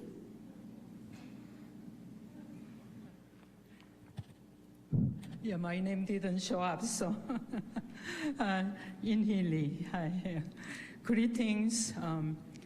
Ceasefire now, and ceasefire yesterday, and many years ago. And I can't believe, months after months, I'm coming here before you, City Council. We have presented our resolutions, ceasefire resolutions. You have not put them on agenda or not passed. I know you are all somebody's family. You have children, you have a mother, you have cousins. And just one moment, put yourself in the shoes of a family in Gaza, Palestine, right now, Khan Yunis, all those villages. Yesterday alone, 90 people got killed. And officially it's supposed to be, 40,000, but we know Oxfam published it's close to 200,000 people, most of them women and children. And one of the reasons that city government says we don't want to do this is we have nothing related to Gaza or, wars, but definitely we are, especially when our federal government is, look, they are bringing the war criminal, genocide criminal, and they are welcoming him. And this is when local governments really have to stand up, especially you are in California, Northern California. I thought it was liberal, Now I'm totally disillusioned. And some of you are running for, this and that positions. I'm not excited at all. I like to feel excited, I want to get engaged, so I can vote for you, but looks like you are not listening to raise some of us, who've been raising voice really strongly about how our local government should stand up against the federal government that is such a pro-war, pro-genocide. So please, think about that 1 minute, And how do you feel now, by not taking any actions about the ceasefire? Think about how many more got killed and getting killed at this very moment. Please do something that make me feel excited about you running office in this county. Ceasefire now. Thank you. The next speaker will be Dino, followed by Dwayne, then Attila. Dino, please go ahead. This is what the vice mayor said when questioned why the city council hasn't put a ceasefire resolution on the agenda and passed it. I would say that 100% of people want an eventual ceasefire. Hold on, my phone just turned off. How humiliating. Give me a sec. Wow. Oh my God, what the fuck? Sorry about that. I would say that 100% of people want an eventual ceasefire, and no one wants violence taking place on both sides, but there are varying views on what's going on in the Mideast, and it's difficult to construct a resolution that reflects broad views in the city. I don't see the benefit of putting something like that forward for the council. That is such a complete and utter joke, and he's obviously smart enough to know why that's a joke. 77% of Democrats in this country are for a ceasefire. 69% of Republicans. 56% of independents. Do you really think that number doesn't bear itself out in Santa Rosa? Let me list you the cities in California that have passed a ceasefire.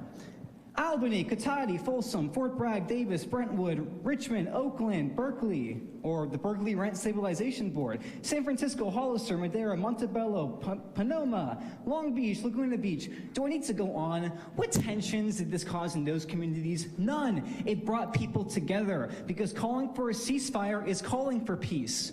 I know that you people don't spend any of your times actually advocating for labor unions in this county and in this city, but the AFL-CIO, the largest federation of trade unions in this country, endorsed a ceasefire a long time ago. What tension did that cause in their unions? None. Today, 7 of the largest unions in this country, led by Sean Fine's UAW union, sent a letter to Joe Biden asking him to initiate an arms embargo against Israel. Amnesty International, Human Rights Watch, Pedro Sanchez, the Prime Minister of Spain, Emmanuel Macron in France, Pope Francis. What do they all have in common?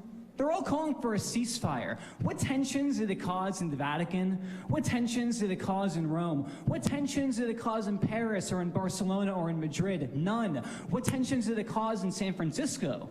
The city in the Bay Area with the largest Jewish population, the city I am originally from but now live here in Santa Rosa. None. I talked to my Jewish comrades in San Francisco. There's no tension.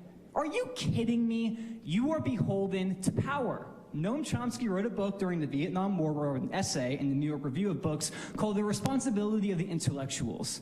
And he says that they don't call out the Vietnam War because they're all beholden to power. They're all ruled by the power structures in this country, the Israel lobby, the military-industrial complex, the big bosses, the big corporations that have stepped on the working people of this country and the world for too long. You're all beholden to them. And like one of my comrades said earlier, maybe in your heart you want a ceasefire, but you're too cowardly to advocate for it. So look in the mirror every day and look and say, I'm on the wrong side of history. Because you are on the wrong side of history, yellow-bellied cowards. Thank you. The next speaker will be Dwayne, followed by Attila, then Michael. Can I use the overhead projector here? Thank you. Certainly. Yellow-bellied cowards, all of you.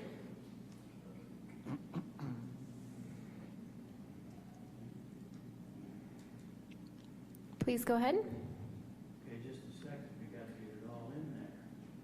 All right, now we're talking. Hello, my name is Dwayne DeWitt, and I'm from Roseland.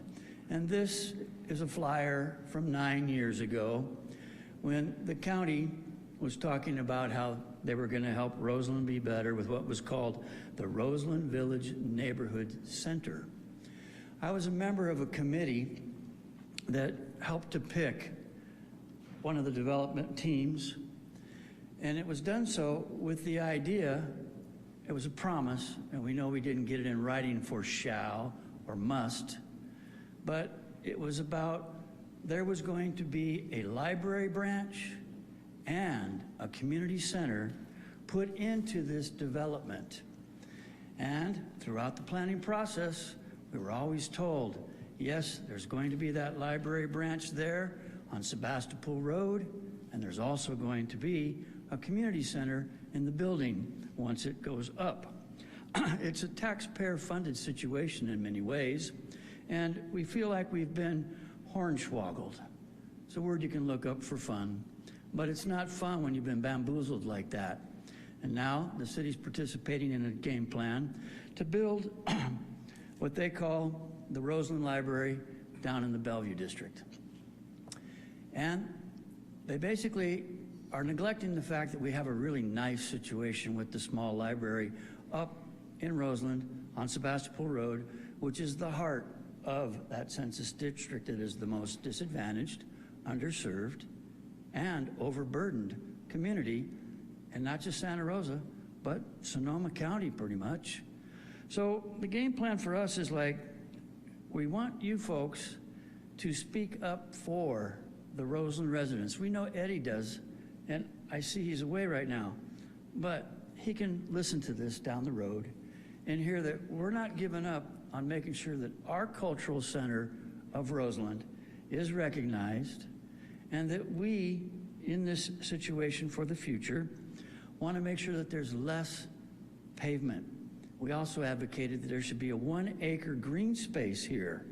And the Ag and Open Space District has already put forward lots of money, but it's being used for the Matote Food Court, which is a former Sonoma County employee managing a site for a guy from Healdsburg. And they're actually running Roseland businesses out because they don't have to pay for bricks and mortar fees and the different stuff that the local businesses have participated in. So help Roseland by helping that Roseland Village library in Roseland on Sebastopol Road. Thank you kindly for your time. Thank you. The next speaker will be Attila, followed by Michael, then Diana. Hi, my name is Attila Nagy. I want to nominate Dwayne for honorary mayor of Roseland. The man is on it, and I would like to see the city council to be on it as well. And to continue that is that you are responsible to the community. Federal taxes, state taxes, federal taxes trickle down to cities. And many cities has passed this resolution about ceasefire. And you have a responsibility to this community, and the majority in this community want a ceasefire. But not only that, the International Court of Justice had recently, finally, had made that decision and a ruling that the occupation of Israeli occupation of Palestine is illegal. It has been all along. And I don't know how informed you are about international issues, but that's why we are here, that we need to address these things. And it affects our lives as well. So, like Dino said, I think he said it very eloquently. He ran down the list, so you know what's going on if you haven't up until now. And he was right when he was walking out, that it's cowardice if you don't actually act on it. You know what the issue is. You know that the majority of people are on it, but don't bow down to power. And there's a minority in this community that has addressed you privately, and they don't represent the Jewish community. There are Jews in this audience right now, or in this building right now, who don't agree with the Israeli policy. So you should be aware of this. If you're not, I believe that you are, and I think cowardice is the correct word. I don't mean to demean you in any way. I just want you to do your job. Thank you. Thank you. The next speaker will be Michael, followed by Diana, then Thomas. Hi there, I'm Michael Tatone, resident of Santa Rosa in District 2, and I'm going to start by reading a quote from Aaron Bushnell, who self-immolated outside the front gate of the Embassy of Israel in Washington, D.C., in protest of the genocide of Gaza 6 months ago now. Many of us like to ask ourselves, what would I do if I was alive during slavery, or the Jim Crow South, or apartheid? What would I do if my country was committing genocide? The answer is, you're doing it right now. That's the quote, and we're here because we need you to take action. So what are you doing right now? You who refuse to use your power to call for a ceasefire? We need you to take action. What are you doing, you who have allowed this city to continue having investments in Lockheed Martin and Caterpillar, who profit from the genocide in Palestine, all while claiming ceasefire is not a local issue? We need you to take action. What are you doing, whom we have supposedly entrusted with representing us, who, like us, are citizens of a government that has shielded and enabled these atrocities at every turn, with a duty, just like us, to stand up against injustice done in your name? We need you to take action. What are you doing who are supporting a surveillance apparatus to be used against our community that even the ACLU has warned you about? Who tolerate the destruction of homeless people's property while gaslighting them with claims that they're resistant to services? There's a continuity in your actions. We need you to take action. You with your ice cream with a cop and coffee with a cop and ethnic studies with a cop. Have you had coffee with someone who's lost every belonging they own because of a cop?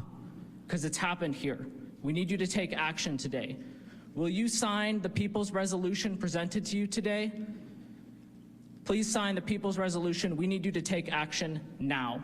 The time is now. The time was more, it was in October. It was before today. It was way before today. So we're asking you now, sign this resolution. Thank you. The next speaker will be Diana, followed by Thomas. Not sure if this is working. Oh, there it is. My name is Diana Freeman. I'm the general manager, dealer principal of Freeman Toyota, Freeman Lexus, and Freeman Collision. I'd like to speak to you about the proposed business license change. I think that when it was proposed, at least the documents that I looked at, they had not really the understanding of the big companies that are in Santa Rosa, especially Auto Row. Is if you look at our sales, it looks like, wow, that's a lot of money, because obviously cars are very expensive in this day and age. Repairs on them are very expensive, parts are very expensive. But if you look at our profit on that, almost all auto dealers here, the profit is somewhere between 2 and 5% of what those gross sales are. And now we're being asked to turn over, somewhere between 1 and 2% of that, which is, it's not possible, because now we're also asked by the OEM, which is the manufacturers, to put millions of dollars in our buildings. And they make us do it, and to put in charging stations that cost millions of dollars, solar that costs millions of dollars. Well, that millions of dollars isn't in that comes out of our profit. So in reality, we don't even really have 2 to 5% of profit. It's less than that when you look at how much money we have to put back in these companies.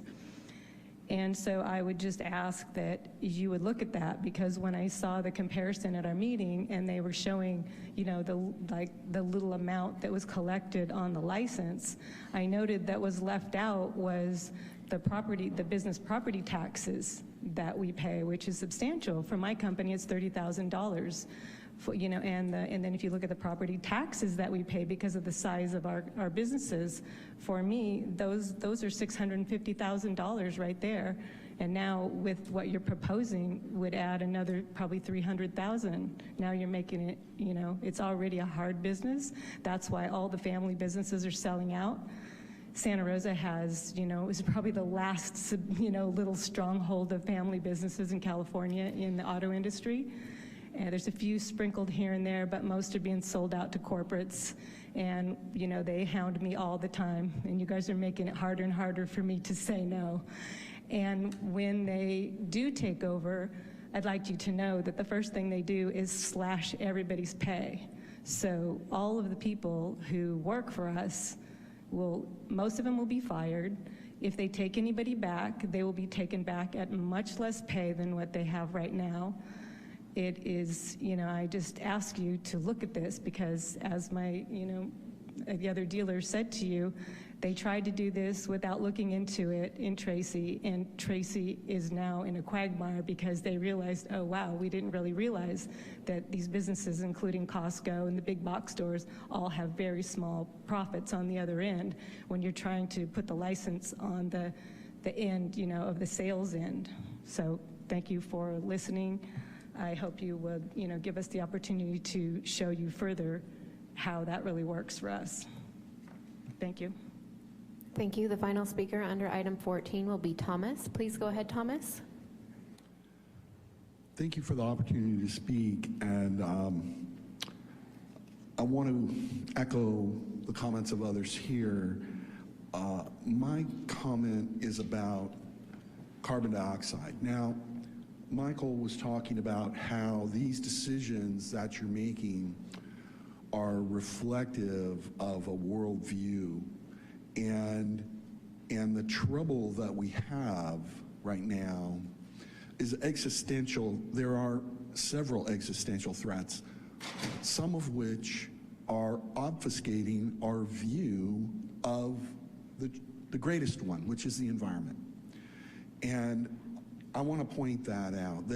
So this is an Airbus ship. An Airbus has the largest airplane in the world that they put the fuselage of their really big 320 or 350, whatever, that really large Airbus plane, they put that inside of it, and then they would fly it around. Well, they decided that, okay, well, flying stuff around like that's kind of, that's first class. Maybe we could cut down on the CO2 a little bit. So they created these ships. They created 3 of these ships, and each one of these ships is about 200,000 tons of steel, and each ton of steel produces about 2 tons of carbon dioxide. So each one of these ships produces 400,000 tons of carbon dioxide in the construction of the ship, just the steel. Okay, and the other stuff, copper, whatever you want to call it. This is actually a really neat ship. It's a sailboat. These are masts and these are sails. That doesn't look like it, but that's what they are. So it sails around, and it also has some other power. But the most important thing is that it saves 25,000 tons of carbon a year. But in producing 400,000 tons of carbon in its construction, in the first couple of years while it was under construction, it takes 15 years before that is a break-even point. So understanding the dynamics of what we're doing when we're approving construction, when we're approving demolition. For instance, Sonoma Developmental Center has embodied carbon of what was built there in the concrete of over 1 million tons of CO2. And this has embodied in it 400,000 tons. So more than 2.5 times, almost the total amount of the ships that they built and exhausted that into the atmosphere, which will not break even for another 15 years, would be demolished. The same amount equivalent would be demolished over at Sonoma Developmental Center. In one fell swoop, they knock out all the concrete buildings and replace them with other residential buildings. So this is going to come before you, and I assume that they will want to be in the city. And these are tremendous impacts that we have to be conscious of the dynamics of them. Thank you. Thank you, Mayor. That concludes 12 public speakers on item 14, non-agenda matters. Thank you very much. We'll now continue to back up to item 10, statements of abstention by council members. Madam City Attorney. Thank you, Madam Mayor. I am, Council Member Alvarez has asked that I state his recusal from item 16.1. Councilmember Alvarez is recusing out of an abundance of caution based on his financial interest in a cannabis business. Thank you. Thank you very much. We will now continue to item 11, which is council member and mayor's reports. Councilmember Okrepke. Yeah, just one thing real quick. This morning we had the Public Safety Subcommittee meeting. The 2 main items discussed aside from department updates were the police department's responses to the Office of Independent Review, our independent police auditors' recommendations. They went through all the recommendations and their responses. It was fairly evident during that entire process that the collaboration and the relationship between the department as well as our independent police auditor was great, and that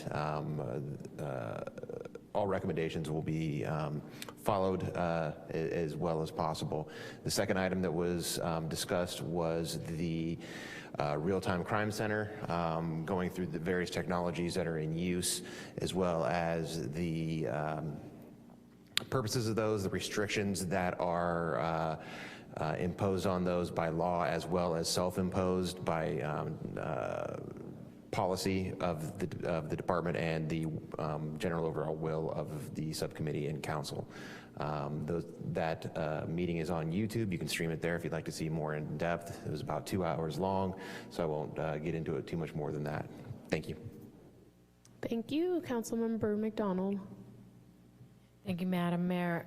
I just have a couple things. I do want to say thank you to the community for giving us feedback on what had happened in the Cultural Heritage Board with them actually resigning this last week. And I'd like to make a formal motion to bring back the fee increase associated with historic landmark alteration permits and fees for historic districts for reconsideration of the council.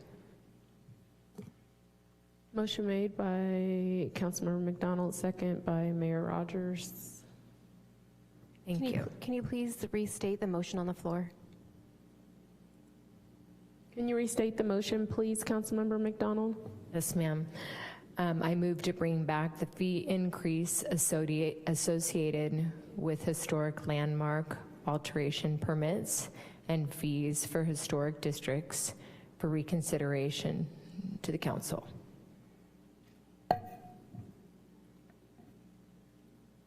Do you have any additional items for your report? Just to speak to the motion, I mean, I want to be very clear that we heard the community's concern around this. I think it's important that we bring back the entire fee schedule that had been rolled in to the presentation that was done before council, so that we're really clear on the fee increase and the impact that that may have. What we don't want to have happen in the city of Santa Rosa is that people stop getting permits for work being done. And so we did hear that there was a large increase on some of those, and we want to make sure that the council is very clear about it, as well as staff, so that we can make a very informed decision on this. Thank you. Councilmember Rogers? Yeah, just as a point of clarification, if I can, I know that Director Osborne was already going through and potentially bringing dozens of the items back for consideration for a reduced rate. Do you want to do the cultural heritage one immediately, or do you want all of them from Director Osborne? I think is more, the most that we can get as far as a whole presentation would be fine. I mean, if it's only, I don't want to delay the process, because we certainly don't want to stop anyone from that's in the current process of pulling a permit, but I think it'd be important to actually have a full scope of all the fees, and whatever Director Osborne's working on, that would be helpful. I would be okay to, I would like to second bringing as much back as we can. And I also know if anyone is in the process of working on something that the city is willing to work with people, we don't want people to not pull permits because we are figuring this out. So please do bring it to our attention if we are interfering in your current process to proceed with renovations of your property. That is not our intent or desire to do so. Did that complete your report? Yes, ma'am. Thank you. I just have one more announcement. I attended the California Alliance for Jobs reception last Friday night. I want to say thank you to them, and there were 3 large construction unions that met to discuss the opportunities for us for the future for the state's infrastructure. That's what the focus of this group is, not just around jobs and unions, but actually working to make sure that we have more money brought in for our infrastructure, not just in the city of Santa Rosa, but also in the state. So I just wanted to say thank you to them. Thank you. Vice Mayor Stapp. Thank you, Madam Mayor. Just one from me. On July 17th, the Violence Prevention Partnership Policy Committee held its bi-monthly meeting. We got an important update from SRPD on the downtown corridor, talking how it's been an unpleasantly busy summer in the downtown corridor, with particular reference to the transit mall and to the plaza. But the police department is well aware, the police department and the city are well aware of these issues, and so the police department and the violence prevention team are both spending lots of time focusing on that area. Then we also got a presentation from the Sonoma County District Attorney's Office regarding victim services, with, again, particular focus on the Family Justice Center, and the services, the wraparound services that are available to individuals and families who are the victims of crime and abuse. And then we concluded the meeting by kicking around ideas for future topics, so stay tuned. Thank you. looking to council to see if there are any additional. Councilmember Fleming. Thank you, Mayor. Let's see, on June 26th, I was in San Francisco at MTC, where we put the Bay Area Housing Finance Bond, the $20 billion housing bond, on the ballot, which, if passed, will ostensibly create 72,000 housing units throughout the Bay Area. There's a lot of information and education available out there for the November decision for the voters throughout the 9 counties, which is really exciting and interesting.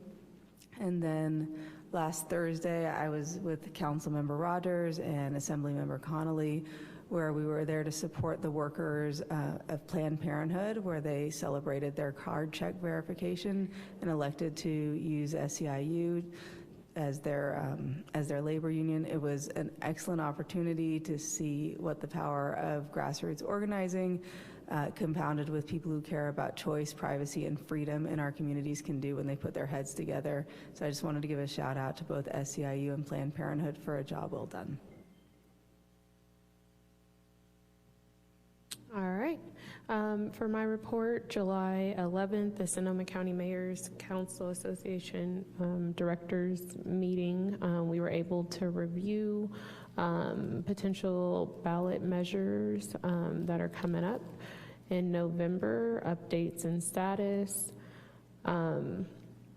looked at bills briefly, and also city updates on local potential measures. July 13th, I was able to attend the Spark Your Future Women in the Trades workshop, which was really impressive. It was a free event for women to learn how they can thrive in the union electrical apprenticeship program.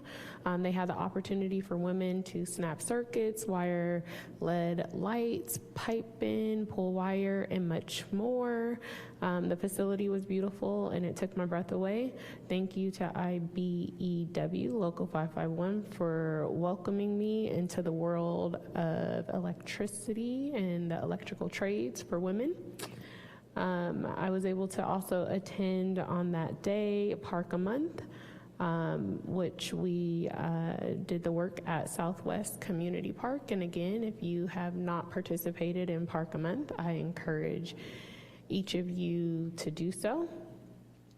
On July 19th, the Sonoma Legislative, I attended the Sonoma Legislative meeting, and our business items were, again, legislative updates, what we can expect to see on the November ballot. And yes, that is a reoccurring theme because the ballot will have a lot on it in November. So I encourage everyone to educate yourselves on the items that will be on the ballot and how they will affect your community. On July 19th, I was also able to attend a roundtable discussion with Pro Tem McGuire, Assemblymember Damon Connolly, and soon-to-be Assemblymember Rogers and State Senator Cabaldon. With other local electeds, we discussed some of the challenges that we have, that we're facing, things we would like them to look into moving forward in Sacramento, and ways that we can work together regionally to get things done. July 20th, I was able to work out with SRPD's Finest, which was fun and exciting. I actually ran for the first time, even though I didn't think I could actually run, but I did run, and that was pretty cool. I'd like to take this time to appoint Miles Horton to the Community Advisory Board. Miles currently serves as Legislative Policy and Community Engagement Manager at Sonoma Clean Power, where he heads up Sonoma Clean Power's advocacy in the state capitol, in addition to handling community engagement efforts on SCP's GeoZone initiative to build new next generation geothermal power in our region. Prior to joining Sonoma Clean Power, Miles spent 7 years in the California legislature in the offices of State Senator Scott Wiener and Assembly Speaker Robert Rivas and had previously worked as a legal assistant on the Sierra Club's Beyond Coal campaign.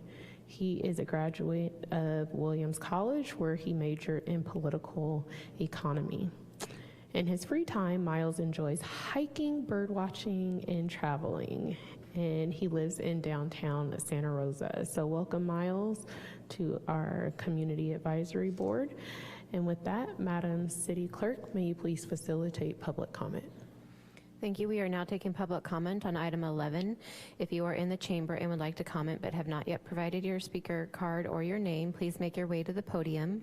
You will have 3 minutes and a countdown timer will alert at the end of that period.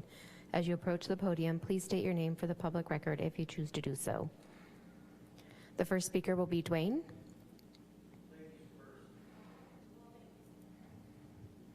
Please go ahead. Thank Councilwoman McDonald for being vocal with her request to revisit the fees for the historic district. I did see the article that came out today and it was spot on, surprisingly. As we know, I'm not a fan of the Press Democrat, but there was no transparency and it's obvious the communication was lacking here. And so it's important that all of the constituents are heard, especially the ones that are going to be affected the most. To speak to Ms. Rogers' report, I'm not sure why we called Mr. Chris Rogers our future assemblyman when elections are months away. I actually had the opportunity to sit down with his opponent for assembly, Mr. Michael Greer, and his family over the weekend, and they are genuine, they are hardworking, and I can't say the same about somebody who's had most everything handed to him and had the audacity to accept the endorsement from California Teachers Association, being that your opponent was the president of the California Teachers Association, and you actually told the Cloverdale Democrats that you deserve that endorsement because you grew up in the public school system. Who else grew up in the public school system? So, as we know, I ruined partially Ms. Ariel Kelly's campaign in the primary, and I have no problem ruining yours, and we know how that went during the primary as well. So thank you and God bless. Thank you. The next speaker will be Dwayne. Dwayne DeWitt from Roseland. Thank you kindly, and especially a big thanks to the mayor of Santa Rosa and the city manager, Ms. Smith, and the new director of the Recreation and Parks Department, Dante Watson, and the new director of transportation, Dan Hennessy, who all came out there for that Park a Month Day at what's called Southwest Community Park, which was dedicated over 30 years ago for the people of the Bellevue District, where it sits, and then the folks in Roseland who are across the street on Hearn Avenue. It was wonderful that you folks were out there, and Mr. Smith, excuse me, Miss Smith was doing some good stuff painting over graffiti and making that place look nice because it was getting ready for Junior Giants, which on Monday after that held their first little get-together out there for T-ball, for those youngsters getting ready to play some sports and do good stuff. With that in mind, that director, Dante Watson, he's been more hands-on in some ways than any of the previous directors we've had in Recreation and Parks, and he walked down to see what the folks in that area called the Roseland neighborhood, gave it a good looky-see, and understood that there needed to be a better stewardship. With that in mind, just before you folks did your event, city staff from Parks and Recreation had been out there in the neighborhood and helped do some vegetation management, cutting back on the fuel ladder, as it's called, the wildfire prevention approach. With these things happening, just a couple of days later, there was a fire out there in the area that they did not go to. And that's because people are out there starting fires for camping. Thank you for your time, all of you city folks that were there volunteering. That was so inspiring. You can smile about it, too. Thank you. Mayor, I see no one else approaching the podium for public comment on this item. Thank you. We'll now proceed to item 12, approval of the minutes. We have one set of minutes dated July 9th, 2024. Council, are there any corrections to the minutes? Seeing nodding heads, Madam City Clerk, can you please facilitate public comment on item 12.1? Thank you. We are now taking public comments on item 12.1, the July 9th, 2024 regular meeting minutes. If you'd like to provide public comment and you are in the council chamber, please make your way to the podium. If you have not provided a speaker card or your name, you will have 3 minutes and a countdown timer will alert at the end of that period. As you approach the podium, please state your name for the record if you choose to do so. Mayor, I'm seeing no one approach the podiums for public comment on the minutes. Thank you. We will adopt item 12.1 as presented. Moving on to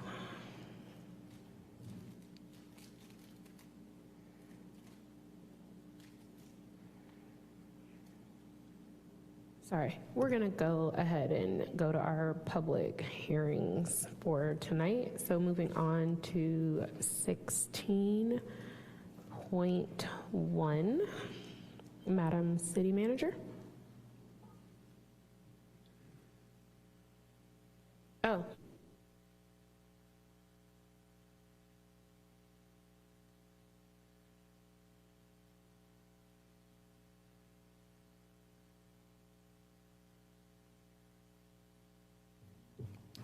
All right, so correction, I apologize. We're gonna go back up and we will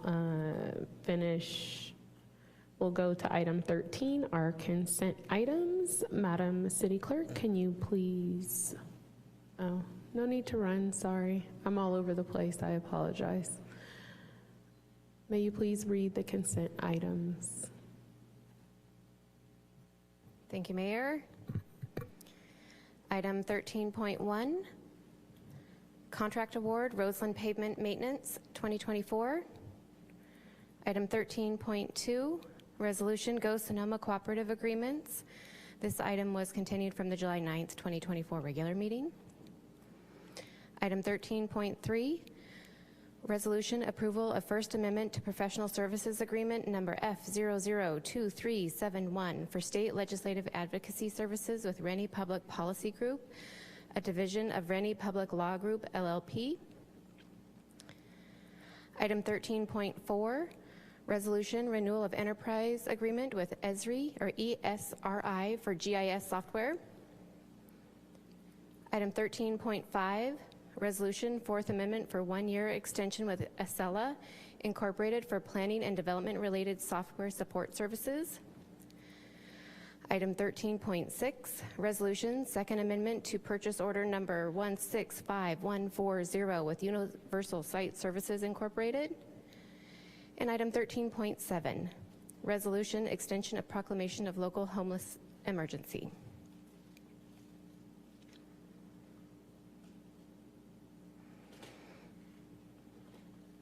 Thank you. Bringing it back to council to see if there are any questions on the consent items. Seeing none, we will now have public comment on the consent items. Thank you. We are now taking public comment on item 13, the consent calendar. Items 13.1 through 13.7. If you are in chamber and would like to comment but have not provided a speaker card or your name, please make your way to the podium. You will have 3 minutes and a countdown timer will alert at the end of that period. As you approach the podium, please state your name for the public record if you choose to do so. The first speaker will be Dwayne. Certainly. While we're waiting for Dwayne to get over there, can Adina say her public comment? Sure. Thank you. Please go ahead.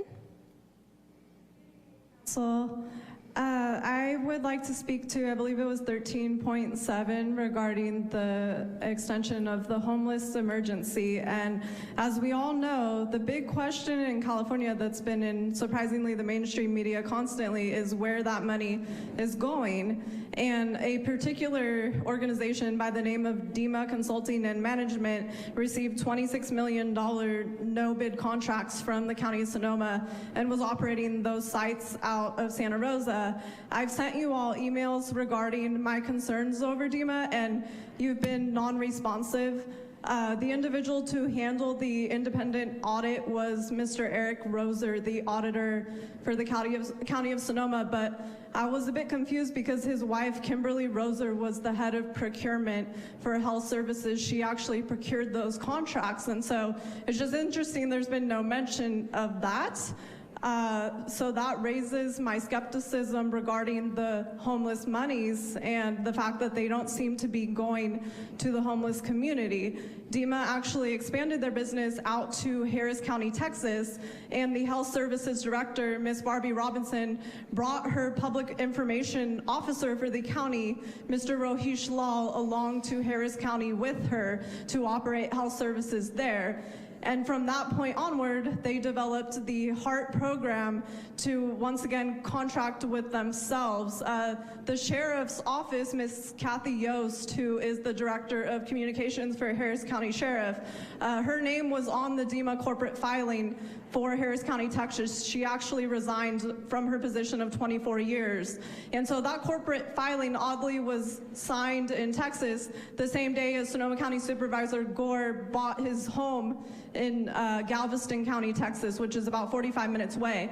So I've shown you all, we can go through the documentation, but basically the homeless services, well, 911 services rather, between Texas and here, elected officials essentially contracted with themselves, created an office for themselves, and then gave themselves no bid contracts, and I can show this. So it's just interesting that we're claiming there's a homeless emergency, but nobody wants to investigate that further. So I would implore the council to, you know, echo my concerns as to why our elected officials are pocketing homeless monies. Thank you. Thank you. The next speaker will be Dwayne. Sure, one moment, please. Go ahead. My name is Dwayne DeWitt. I'm from Roseland. I'm talking about 13.1, which is the contract awards for Roseland pavement maintenance this year, 2024 into 2025.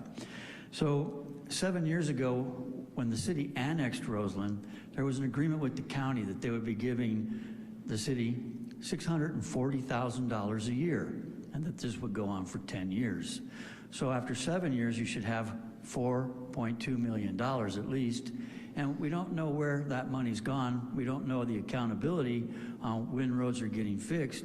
During all this time, some of the most important roads that have been so beat up all these years haven't really been fixed. That would be Barham Avenue, that would be South Avenue, very dangerous roads right now. So what I was hoping is that you folks would be able to talk with us about not just those road repairs, but also crosswalks. For at least 15 years, there's been a talk about a crosswalk that would go from one side of Burbank Avenue to the Roseland Creek Elementary School that was built almost 15 years ago. And it's really important that we get the crosswalk. It's a canard. It is wrong to say, oh, the neighborhood's holding it up because they asked us to do studies. There is no lawsuit right now against the city in any way, shape, or form about this park that I put that picture up of. Basically, the discussions have been around making sure you get better services and you don't pave a lot of land through here and put in impermeable surfaces of parking lots, 37 parking spaces. It's just unconscionable, especially because this area might be aquifer recharge area, and with you folks being a part of the Groundwater Sustainability Management Agency, you need to be watching out and making sure that you get those aquifers recharged and not find more obstacles to getting water into the creek. So with this in mind, please account to us where the money's been spent so far, how much is left in the account from the county, and how can we get that crosswalk in no matter what goes on with this area here because people already walk through there. People have already been using this. You call it a park already, and many of you have been out there. So let's make it safe for the children that go across the street and get a crosswalk funded by the monies that have already been put forward from the county during the annexation process. Thank you. Thank you. Speaker at the West Lectern, please go ahead. Hi, my name's Anna Diaz and I am from Roseland. I just want to echo everything that Mr. DeWitt said. Just because Roseland is a consent item for today's agenda. We talk about how necessary it is to fix our roads. However, Roseland, even though it's still annexed or it was annexed in 2017 into the city of Santa Rosa, if you go drive by Sebastopol Road, McMinn Avenue, Sunset Avenue, South Avenue, and a lot of Corbin Olive, the road's still not fixed. So when we're talking about improving Santa Rosa, let's start with Roseland because it's still underserved, and a lot of the finances that go into the neighborhood, I mean, we're not seeing it. So I'm going to also echo something that he had mentioned as a trustee for Roseland and speaking as a community member and an aunt to many relatives that attend my school district. There needs to be a crosswalk there. It's very dangerous. People are speeding up and down that road, and at night, the lights just aren't there. So let's please try to fix Roseland as best as we can, as much as we advocate and say that we go and enjoy Roseland when we go to Mitote Food Park, or when we go to Tia Maria's Paneria, or when we just go to Rancho Mendoza in general. Let's really prioritize fixing the roads long before we even go and prioritize this Midpin project. Because Sebastopol Road, if you go around the hours from 8 all the way to 7 p.m., traffic is drastic, and there's many accidents. There's been even civilians that have been hit, and this really needs to improve. Thank you. Thank you, Mayor. I'm seeing no one else approach the podium for this item. Thank you. Looking at Vice Mayor Stapp. Thank you. I'll make a motion that we approve items 13.1 through 13.7. Second. We have a motion made by Vice Mayor Stapp and a second by Councilmember Okrepke. Madam City Clerk, may you please call the vote? Thank you. Councilmember Rogers? Aye. Councilmember Okrepke? Aye. Councilmember McDonald? Aye. Councilmember Fleming? Aye. Councilmember Alvarez? Vice Mayor Stapp? Aye. Mayor Rogers? Aye. Let the record show this passes with 6 affirmative votes and Councilmember Alvarez absent. Thank you. Moving on to item 15.1, which was resolution general business tax ballot measure. This item has been continued to August 6, 2024, regular meeting. 15.2, resolution transient occupancy tax ballot measure. This item also has been continued to August 6, 2024, regular meeting.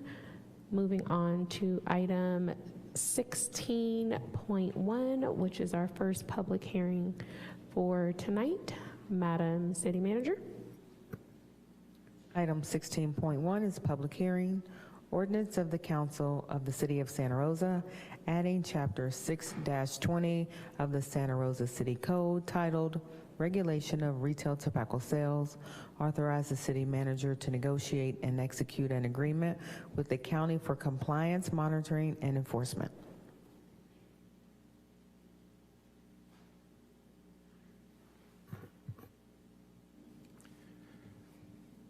Good afternoon, Mayor and Council. Jason Nutt, Assistant City Manager. I'll be walking through this item with you tonight.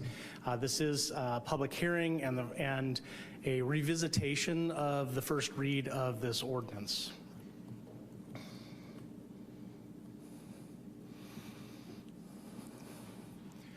So I want to just remind, I put this slide in here just as a reminder of where we came from, what the request was.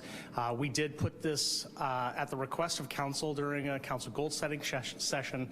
We were asked to prepare a tobacco retail license with the idea of taking steps towards reducing impacts of youth, in particularly youth access, youth use. How we would accomplish that is mirroring policy and program and ordinance that was drafted by the city of Petaluma. And we brought that forward back in November for study session and May for a previous first reading. And I'll go into a little more detail of that in just a minute. I also want to just highlight for you kind of the snapshot of where we were at when we presented this back in May. In May, we had 118 retailers listed by the state of California as license holders for the sale of tobacco retail or tobacco products. I've provided for you, because we did have a discussion at that time about the distribution throughout the city and which or how many were in each district. And at that point in time, 40 of those 118 retailers were within the 600-foot buffer. And we went through the process in the ordinance to describe what that meant for those retailers. So in November 14th, 2023, we brought general ideas to the council with some framework on how we would want to accomplish the council request of establishing a tobacco retail license. The general feedback from council was we want to be very strong in this sense. We want to really push on making an effort toward reducing use for youth and accessibility for youth. We drafted that ordinance in coordination with Sonoma County's health department, and we brought forward a draft ordinance on May 21st, 2024 as a first reading, and received a 4-1 approval from council, with the one dissenting vote being that for a concern with economic development within our community. When we did the second reading back in June 4th, there was additional question and concerns relating to the economic development component of this particular ordinance, and council on a 5-1 vote requested that we return with some alterations to the language, specifically aligning our ordinance with the ordinance recently adopted by the County of Sonoma, which tempered restrictions for transfers and aligned the fee programs a little closer so that there was parity between the organizations. What I'm not going to do tonight, even though this is a first reading, I am not going to go through in detail all of these particular sections. There's no changes specific to these sections, and I don't feel the need to kind of rehash some of those, and I want to focus specifically on those areas that the council requested that we focus in on. With that said, I just want to highlight a couple of things. There is no change to section,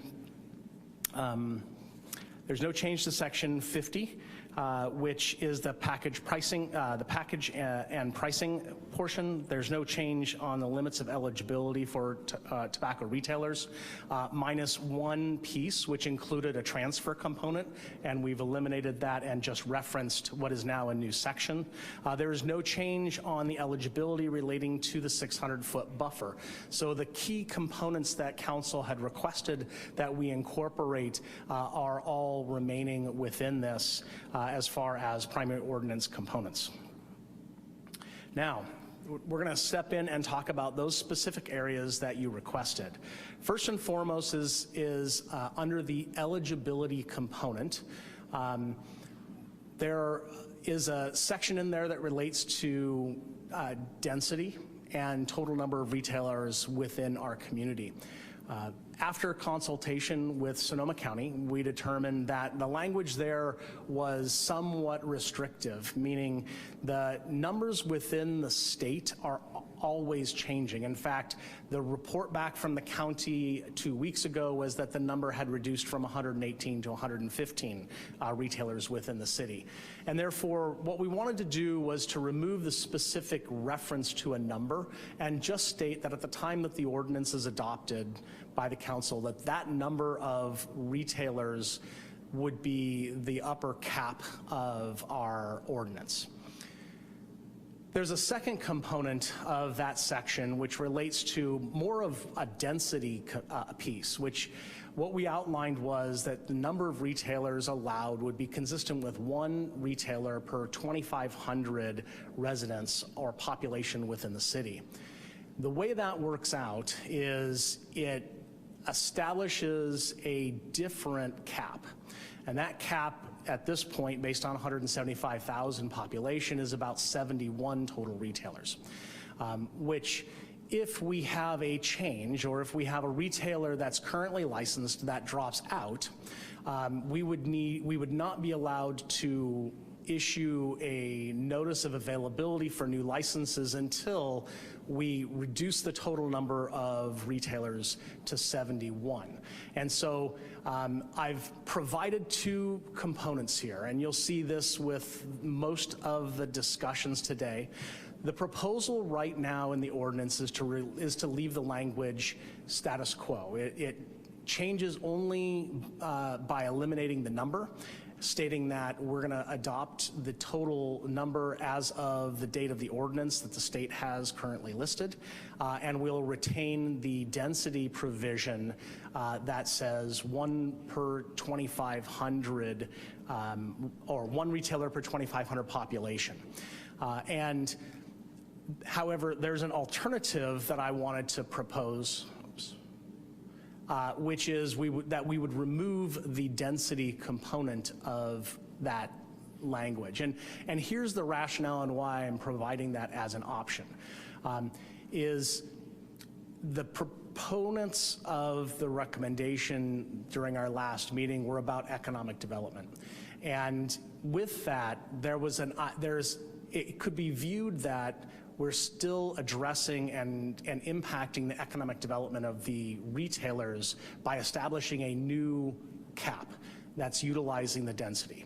If the intent is simply to create a simple cap, similar to what we've done with short-term rentals, then the alternative proposal would eliminate the language relating to the density. I left that in this particular point because there were two viewpoints within the council, and I wanted to try to bridge those two viewpoints to the best of my ability.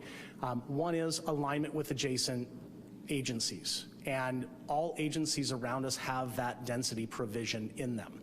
And so if we were to remove it, we would deviate from Sonoma County as well as Petaluma, Windsor, and Sonoma. But I recognize that there's an economic development component, and I wanted to give council that opportunity. You'll see in attachment 2 to the packet has language that's drafted specifically as a cut and paste, should council choose to make an adjustment. I did that because I wanted to make this a simple process. If there's a particular piece that you want to incorporate, I'd like to believe I've already done the work for you to be able to make those adjustments. And I'm certainly open to hearing your discussion or questions as we move forward through this. As part of the transfer, we created a new section. As I said, in the last section, I removed a component that related to how transfers could occur.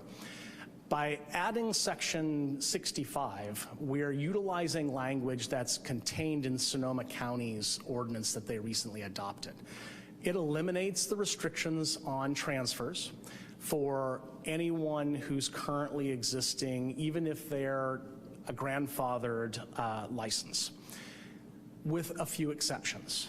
And those exceptions are listed here. It says you cannot transfer a license if you are moving to another location that is in violation of other sections of this chapter. In essence, if you are trying to relocate your business and you chose to relocate within 600 feet of a youth serving area, that we would not allow that transfer to occur. The second is to transfer to another proprietor that has 2 violations within the last 5 years. The third is to not allow a transfer if that proprietor has had their license revoked from another agency, because there are many other agencies in our community that have similar programs or similar ordinances. Now, as I said, I'm trying to make this a little bit of a pick and choose along the way. There's an alternative. The reason I chose that second bullet here, which is the 2 violations in the last 5 years, is Sonoma County's sets it up where if you are 1 shy of being revoked, you cannot take a transfer. So our program is set up in that way, since we've restructured for a 3-strike program. The alternative to this would be to simply say that we wouldn't allow a transfer if that proprietor has had their license revoked here within the city at any of their other locations. So it wouldn't create a discrepancy for an operator who, even though there's 2 strikes in the last 5 years, they're still considered an operator in good standing because they haven't violated and had their license revoked. So this is an alternative. Should you choose, I can replace and alter that to try to clean it up or make it more meaningful for the council. The next is section 150. This is enforcement and penalties, specifically relating to businesses that are unlicensed. Now, council asked us to evaluate the penalty phase associated with this, but you did ask me to focus in on businesses that had licenses. When we were going back to review this, we recognized we had inadvertently removed this section. And given the feedback that we heard from council about wanting to remain strong in enforcement and strong in penalties, it seemed inappropriate for us to not have a fine structure for folks operating illegally. I mean, what we heard from retailers over the last couple of meetings was there are a number of retailers, a majority of the retailers are operating in good faith. They're doing their job the way they're being told to by the law. It's these folks who not only don't have a license, but just don't care who they're selling to. That's why we brought this piece back. We thought it was appropriate. And to where council started, we went big. Right? We took what we felt the Business and Professions Code allows us to enforce as the maximum penalty for an unlicensed retailer that is actually selling. For the section that you requested, which is 160, we utilized Government Code Section 36,900. This is the same section that the county utilizes. As well as other agencies within the county. Now, some of the other agencies like Petaluma have a sliding scale. They more or less say a violation can be made, if a violation occurs, a fine can be made between 100 and 500 per violation. The county began to also incorporate something like that, but incorporated a more structured approach. And so we did that as well. And we took that range based on this government code section, we created a violation structure that says $100 per violation in the first instance, $200 for the second instance, $500 per violation for the third instance.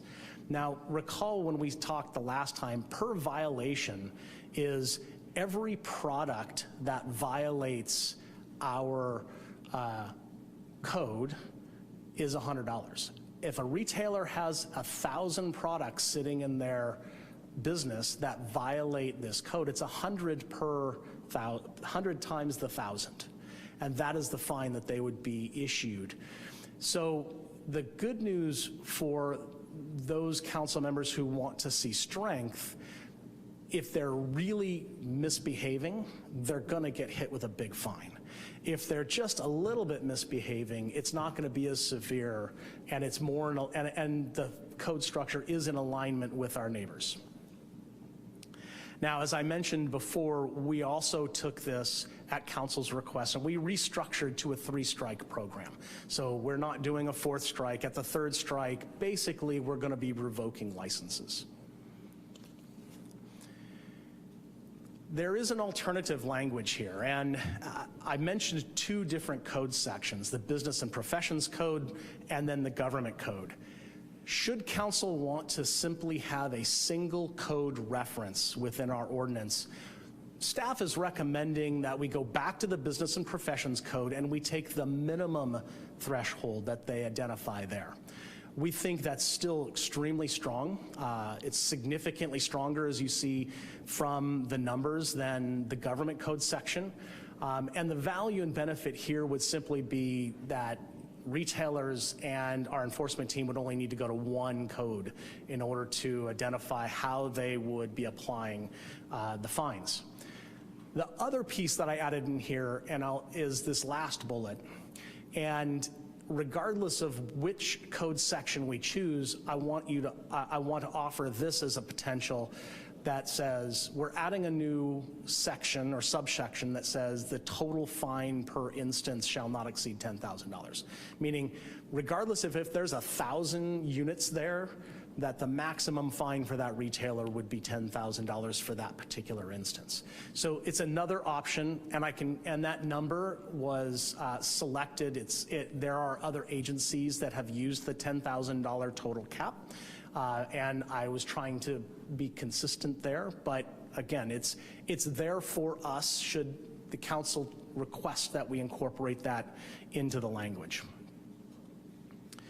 Now, there are a few cleanup items that we did as well. And so as we were going through this, it gave us another opportunity to really read this one more time. And there are a couple of pieces that we want to bring to your attention. One is under section 20, the last sentence there gave an indication that if a product was FDA authorized, that it would be allowed to be incorporated into a retail sales license. Based on council direction, the direction at this point in time is regardless of FDA authorization, we are not allowing in particular electronic smoking devices or flavored products. Therefore, we've removed that last sentence from the original, and we believe that this conforms far more cleanly in with the direction council is asking of us. And I say that knowing that recently the FDA did make an authorization of 4 new vaping products that were menthol flavored, and they've provided authorization for marketing purposes for those products. Given that language, even though you have a flavor ban, if they weren't flavored, there could have been an argument in contrast to what council's direction was that, in fact, those could be legally sold under this license. So we've eliminated that altogether. The other is subsection O. There was a question about how the full retail price was calculated, and the way the language was written, there was confusion about how sales tax and fees were incorporated into the full retail price. And so full retail price is excluding the taxes and fees. In section 60, as I mentioned, we removed those 2 lines relating to the transfers so that we cleaned that up and established the new section. Under 70, we added language that reset the application deadline. Because we're making this effective January 1st, and I think given the type of program this is to align with our annual budget, having a July 1 start date or a June 30th reapplication deadline makes sense. So I wanted to make sure that I established that in the ordinance so that the work that we're doing with our partner agencies on creating the fees and issuing licenses was well known and understood by the retailers moving forward, that it would be a city fiscal year program, not a calendar year. And then lastly, under section 140, again, just restructuring that for a 3-strike program. Section 140 talks about suspensions for compliance when compliance monitoring notices that there's something amiss. It's kind of your fix-it ticket in essence, but because we had that set up for a 4th strike, we wanted to make sure that we corrected that.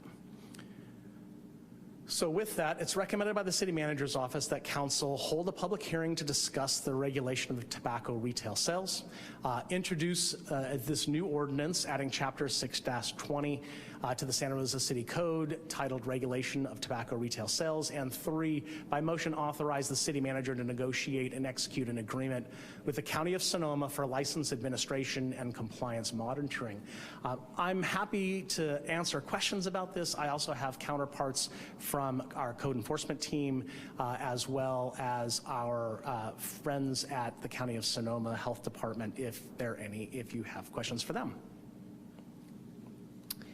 Thank you very much for that presentation, and thank you to you and the staff for your patience with us as in the public as we work this out. Looking to council to see if Councilmember McDonald. Thank you so much, Mayor, and thank you, Assistant City Manager Nutt, for looking at this again. However, I do have a few comments, and I don't think you'd be surprised by that based on my previous comments on our TLR. So on slide number 7, under the alternative proposal attachment 2, I just want clarification. Are you suggesting that we have the permits capped at 71 versus the proposed revised language, or we have the opportunity to discuss that right now?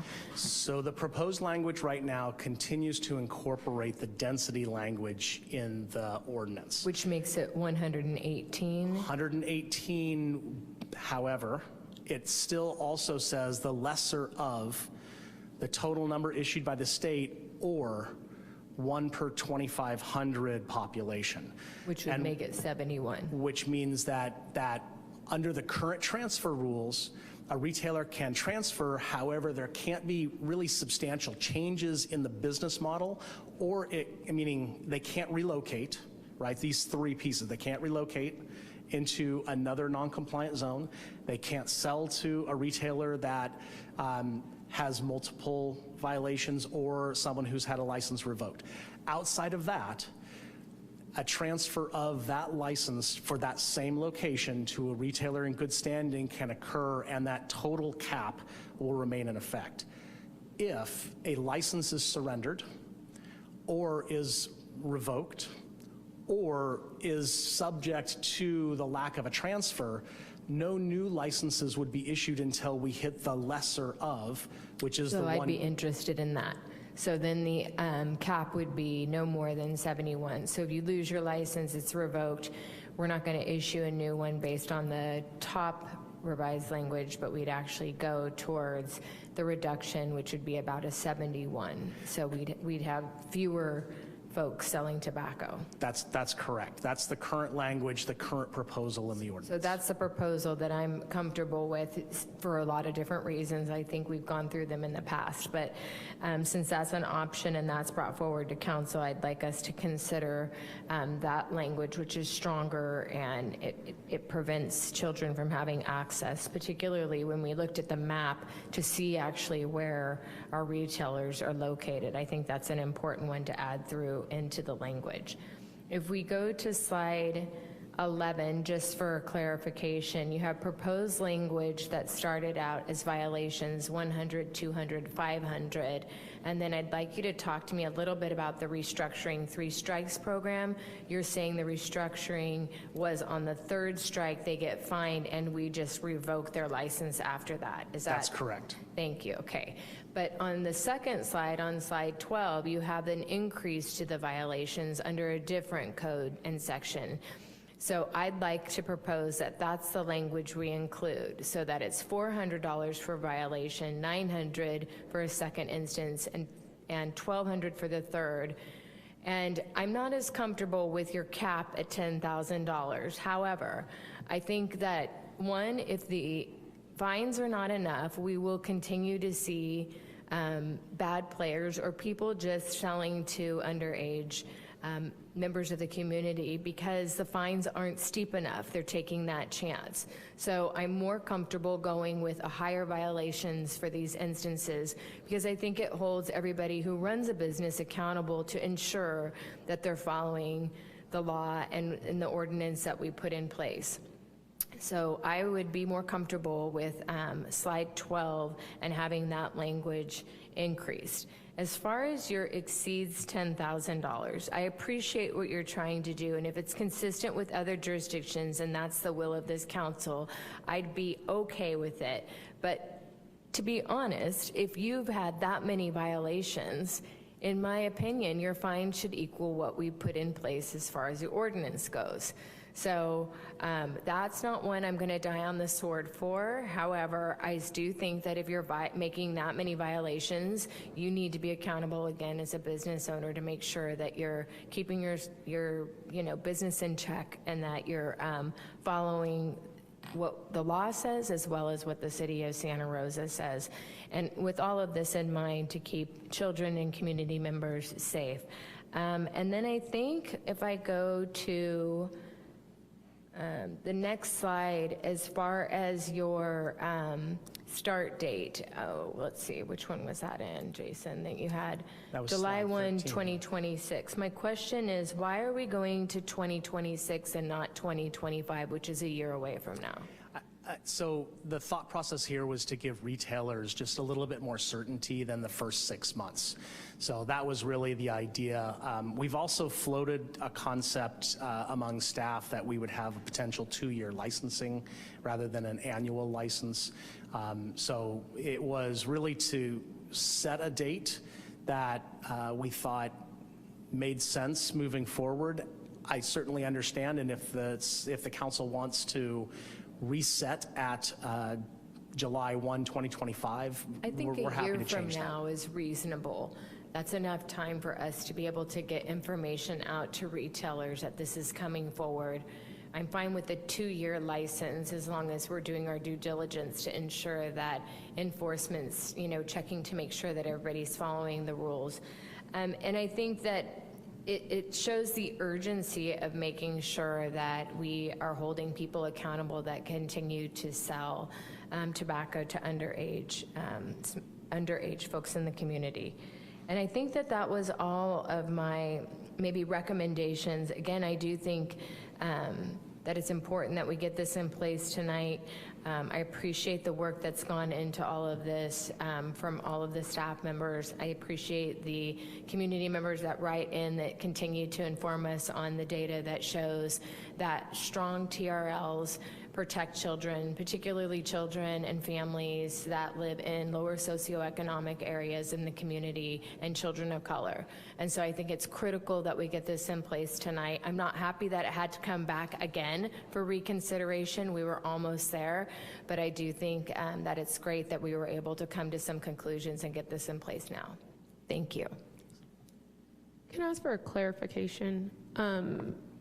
Councilmember McDonald used the per instance, but it's per product, not per instance, right? Per instance means like one time they do it, it's per product that they sell, correct? So it's actually a combination of both. And so each instance, there could be multiple violations. And so the violation is based on the number of products in violation of our code at that particular moment, but that would still only be one strike. Even if there's 1,000 products there that are illegal or cannot be sold, that's just one instance and one strike. But they're fined on that 1,000 products. They're not fined on an instance. That's they're fined correct. on the number of products within that instance. That's correct. Okay. Just wanted to clarify on that one. Vice Mayor Sapp.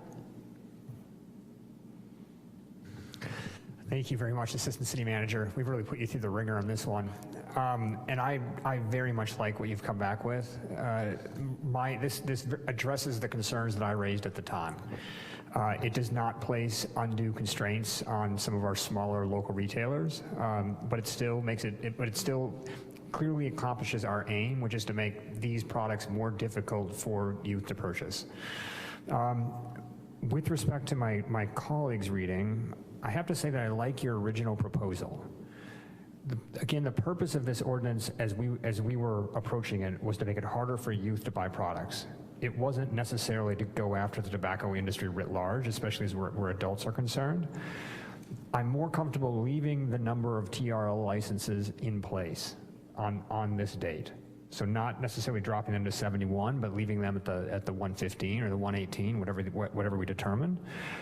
And then with respect to the violations, I like the way that you pitched the proposed language, where we're, for people who are acting, for stores that are acting in good faith, there's still a fine there. We're still very much providing an incentive for them to act in good faith.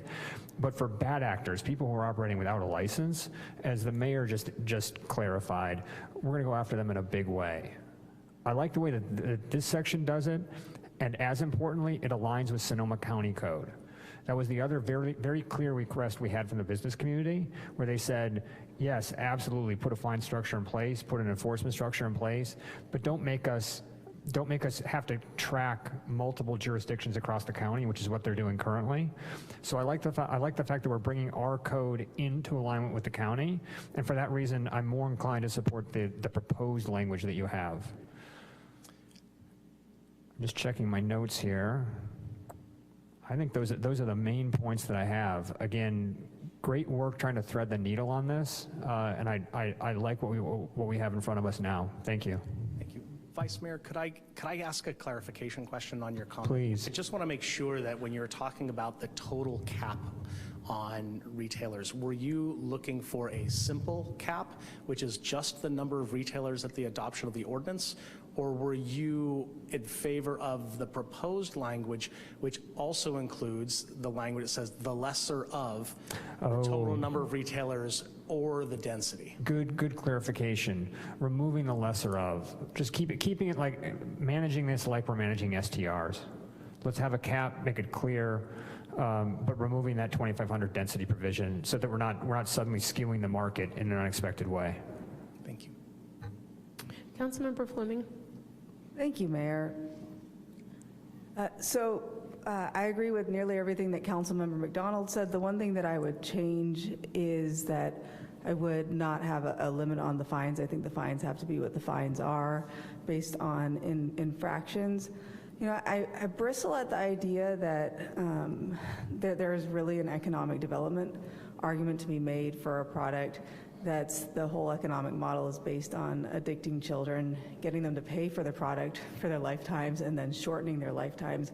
I know that we can do better, and I know that we continue to retire products and industries that shorten the lives of people. So I think that if we're gonna hang our economic hats on that we really ought to think differently about an industry that is,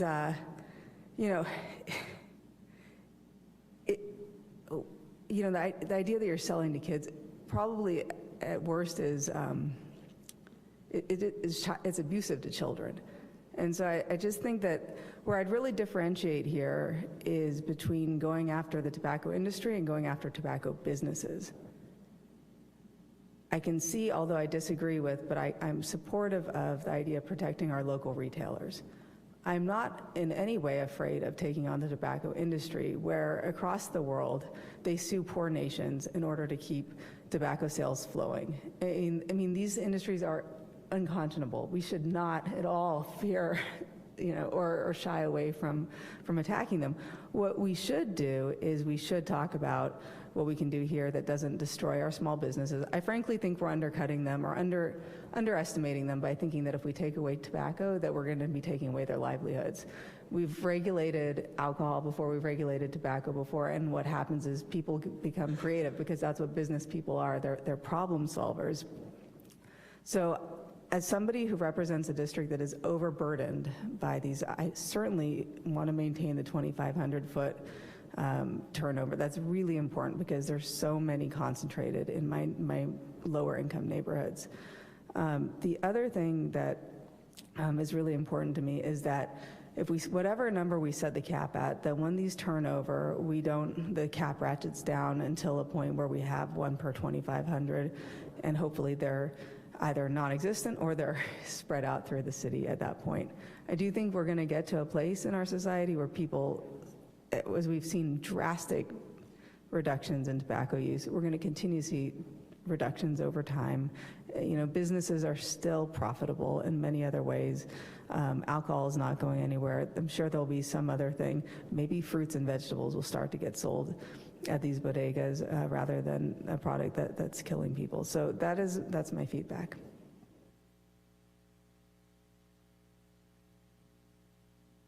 All right, seeing Councilmember Okrepke. Thank you, Mayor. Yeah, I would just echo most of what Vice Mayor Stapp said. I'm comfortable with the proposed language. The cap on fines, I'm just trying to do like simple math in my head and how I mean, if you have 50 cartons of cigarettes, right, and you're being fined per instance, and that's per pack, I mean, you're talking unconscionable amounts of money to somebody that's not going to have the $50,000 in order to do that. I think finding somebody for breaking the law is completely legitimate. Trying to put them in the poorhouse to do so is not. And I'm fine with the $10,000. I mean, $10,000 is not an insignificant amount of money, especially when you have the strike system in place where if you keep doing it, it keeps getting worse and eventually you're gone. I'm fine with the proposed language. I'm fine with a $10,000 cap on the fines. Yeah, other than that, I think, you know, I do want to say thank you very much for your work on this, and sorry that you've had to do more work than was expected, but I think the proposed language is something that that communicates that we do not take lightly the availability of tobacco products and certain products to kids, especially flavored. I mean, we're not even talking about vapes and flavored tobacco. We're all on the same page with that. And so I just want to say thank you for the work you put in on this. And yeah, I'm fine with the proposed language. I would like to add, I just want to say, and I think I've said this before, when we talk about fines and we talk about a cap, is that it's not always the business owners that will be making the violations. And so that is why I would like to have some leniency, I guess you can say, because they can deal with people that work for them. But when we get to multiple violations, I think that they probably should have dealt with that or made it, been very strong with the people that they hire. But the first one could happen and it could not be the business owner, and there are substantial amount of fines. So I'm okay with fining, but I do want to look at it as an educational experience too for business owners, and not to just throw it at them, because it could not be them, but it is the livelihood of their businesses and how they provide for their families and other people's families also who are working for them. Councilmember Fleming. Yeah, I left out one thing, and then I also wanted to respond to that, which is that I really do agree that we should start in 2025, that when we're talking about a product that is harmful to children, that there's really no time too soon. I understand that there's a brief period where we need to educate people about signing up for their retail license. But as far as like a business person's employee doing something illegal, a business owner is always responsible for their employees. I mean, if you're running a bordello in Nevada and your employee, you know, uses an underage child to engage in an illicit, or not even illicit, you know, a sex act, I mean, that's pedophilia, and you're going to be responsible for that. It is always incumbent upon a business person to protect children and also to be responsible for their employees. I don't have a whole lot of patience for that. If you're going to want to sell these deadly products that badly, you should hire people who are capable of making that discernment. So that's where I stand with this one. All right, seeing no additional comments, I guess I didn't say mine, but I'm okay with the slide 8, which is the proposed. I'm okay with the cap. I'm indifferent for the cap, honestly, because we're not taking away current licenses, we're just not allowing additional licenses, and some of which are violating where we want the retailers to be at anyway. And so I'm okay with the lesser of the two. Violations, I want to say that was the proposed. I'm okay with the 3 strikes and you're out. I think that's enough education and enough fines. We need to just call it what it is, and it's a bad actor in our community, and we need to get rid of them. And I'm also okay with starting in 2025. I think that gives us almost a year. And I think that we've been dealing with this, and the retailers see it coming. They know that we are going to be implementing something, and they've had time to know that we're going to be implementing something. Exactly what it is, they don't know, but they've had time. Those were the points, right? Okay, perfect. So with that, we will now open the public hearing, and I'll look to Madam City Clerk to facilitate public comment on this item. Thank you, Mayor. We are now taking public comment on item 16.1. If you are in the chamber and would like to comment but have not provided a speaker card or your name, please make your way to the podium. You will have 3 minutes, and a countdown timer will alert at the end of that period. As you approach the podium, please state your name for the record if you choose to do so. The first public comment will be from Amy, followed by Michelle, then Estella. Amy, please go ahead. Good evening. My name is Amy Ricotapia, and I am a high school senior from Santa Rosa High, and I am committed to advocate for a comprehensive ban on the sale of flavored tobacco products and e-cigarettes in Santa Rosa. I strongly believe our youth deserves a safe and healthy community free from the manipulative tactics of big tobacco. I care deeply about this issue because the youth in our community are being exposed to these dangerous products through flavors that are deliberately marketed to them. To address this problem, I am working with a dedicated group to push for a ban on all flavored tobacco products, including flavored e-cigarettes and flavored cigars. This ban will help protect our community from the harmful products of tobacco addiction and strengthen the enforcement of our existing laws. I am asking you to join us in this fight. Please provide support and end the sale of all flavored tobacco and e-cigarette products in Santa Rosa for the youth. Together, we can promote community wellness and ensure a healthier future for our youth. Thank you. Thank you. The next speaker will be Michelle, followed by Estella, then Efren. Michelle McGarry. I'm actually going to be speaking for her because she couldn't make it. Okay, please go ahead. Okay, so good afternoon, council members. My name is Paola, and I'll be speaking on behalf of Michelle McGarry. She would like to say that we have learned from recent local enforcement efforts that commercial tobacco retailers are illegally selling flavored electronic smoking devices. These are precisely the products that are popular within the youth. In early June, a visit to a Santa Rosa convenience store located near a high school, which was full of students purchasing snacks before the start of school, had a prominently displayed case of multiple illegal flavored vape products for sale. After enforcement provided education to the owner of the shop, when the enforcement representatives returned 1 week later, the illegal items were removed. By providing education and compliance guidelines to retailers, illegal tobacco products can be kept out of the hands of the youth and the children. Tobacco retail license work, and studies continue to show that communities with strong enforcement provisions significantly reduce the sales to minors. I ask you to pass this TRL. Thank you. Thank you. The next speaker will be Estella, followed by Efren, then Alexandra. Estella? Oh, thank you. Please go ahead. Good evening. My name is Estella Venegas, and I represent Aliados Health, a network of 17 federally qualified community health centers across 6 counties in Northern California, who collectively serve over 300,000 patients annually.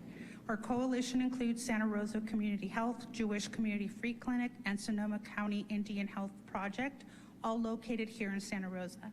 I am speaking today to express our strong support for tobacco retail licensing before you today. As an advocate, community health advocate, I am concerned resident of Sonoma County. I'm deeply committed to the well-being of our residents. Why should our community suffer when tobacco products are readily available at retail outlets? We must take effective measures to prevent needless deaths and protect our youth from the tobacco industry predatory practices. Updated the tobacco retail license is a critical step forward.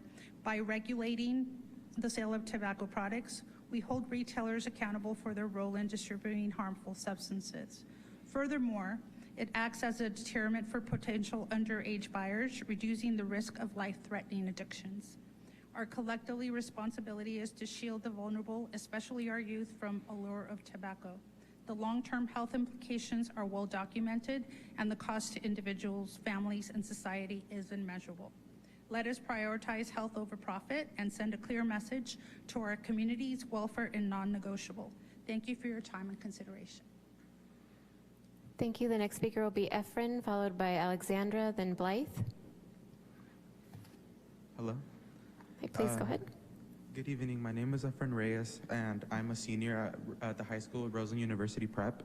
I'm currently a member in this program called Project True, and we present and inform teenagers about the dangers of using tobacco, alcohol, and other drugs. And I'm in support to ban the sale of flavored tobacco products and e-cigarettes in Santa Rosa. I stand by this because I've seen several youth around me be actively exposed to these products and are being targeted to them specifically. Many have fallen to this exposure, and to address this, I've been working with this program and also the Center of Wellbeing to advocate for the ban of all flavored tobacco products. And with this ban, I think that it will help our youth stay away and to not cause them to fall into addiction and health issues. I'm asking the council to ban these products to help youth from distracting other youth during school hours, because in our high school, there's a lot of youth smoking in the bathrooms, and this would help also the youth to prevent facing health issues at an early age. Thank you for your time, and I hope to get your support to pass this TRL. Thank you. The next speaker will be Alexandra, followed by Blythe, then Jamie. Hello, my name is Alexandra Mendoza. I am a senior at Rosa University Prep. I am here on behalf of Project True, a club funded and run by the Center of Wellbeing. Through my high school experience, my group and I have made a large effort to make sure schools are safe and healthy. We present about the dangers of substance abuse to students from primary school all the way to high school. Having a tobacco retail license would enforce the laws already input by the state of California to eliminate flavors in vapes and other tobacco products that are targeted to youth between the ages of 13 to 18. We need your support to help us, the youth, and people of Sonoma County to be healthy and shy away from addiction. Thank you. Thank you. The next speaker will be Blythe, followed by Jamie, then William. Ms. Blythe Young, and I'm the Community Advocacy Director for the American Heart Association. I'm here tonight to support the draft with the majority of the staff amendments. I would request the exception of the start date. I'd love to see it at 6 months for an effective date. Retailers have been in the room, they've been in the conversation, they know this is coming. If you wanted to give them additional grace time before you started your annual compliance checks, that's an option for you, but a year from now is pretty long. Industry is definitely here today in the room, including a representative from the National Association of Tobacco Outlets. I would be shocked if they didn't ask you for a further delay or say they were confused about an element you've included. I ask that if you do go with a 2-year license, that you maintain the stated annual frequency of compliance inspections per 12-month period. At the end of the day, this is a business license, much like selling alcohol or other products. Public health isn't inherently anti-business. It's anti-unregulated business that impacts health. In regards to the fines, I request that the fines be kept at an amount that ensures that they are civil and administrative in nature and not criminal, misdemeanors, or infractions. We know suspensions work for licensed retailers. They're often a bigger carrot than fines. It is often closer to the equivalent of the fines that you're considering with a 30 or 90-day suspension for all tobacco sales, not just some products. The suspension periods allow for education and course correction without a criminal or infraction held on the retailer.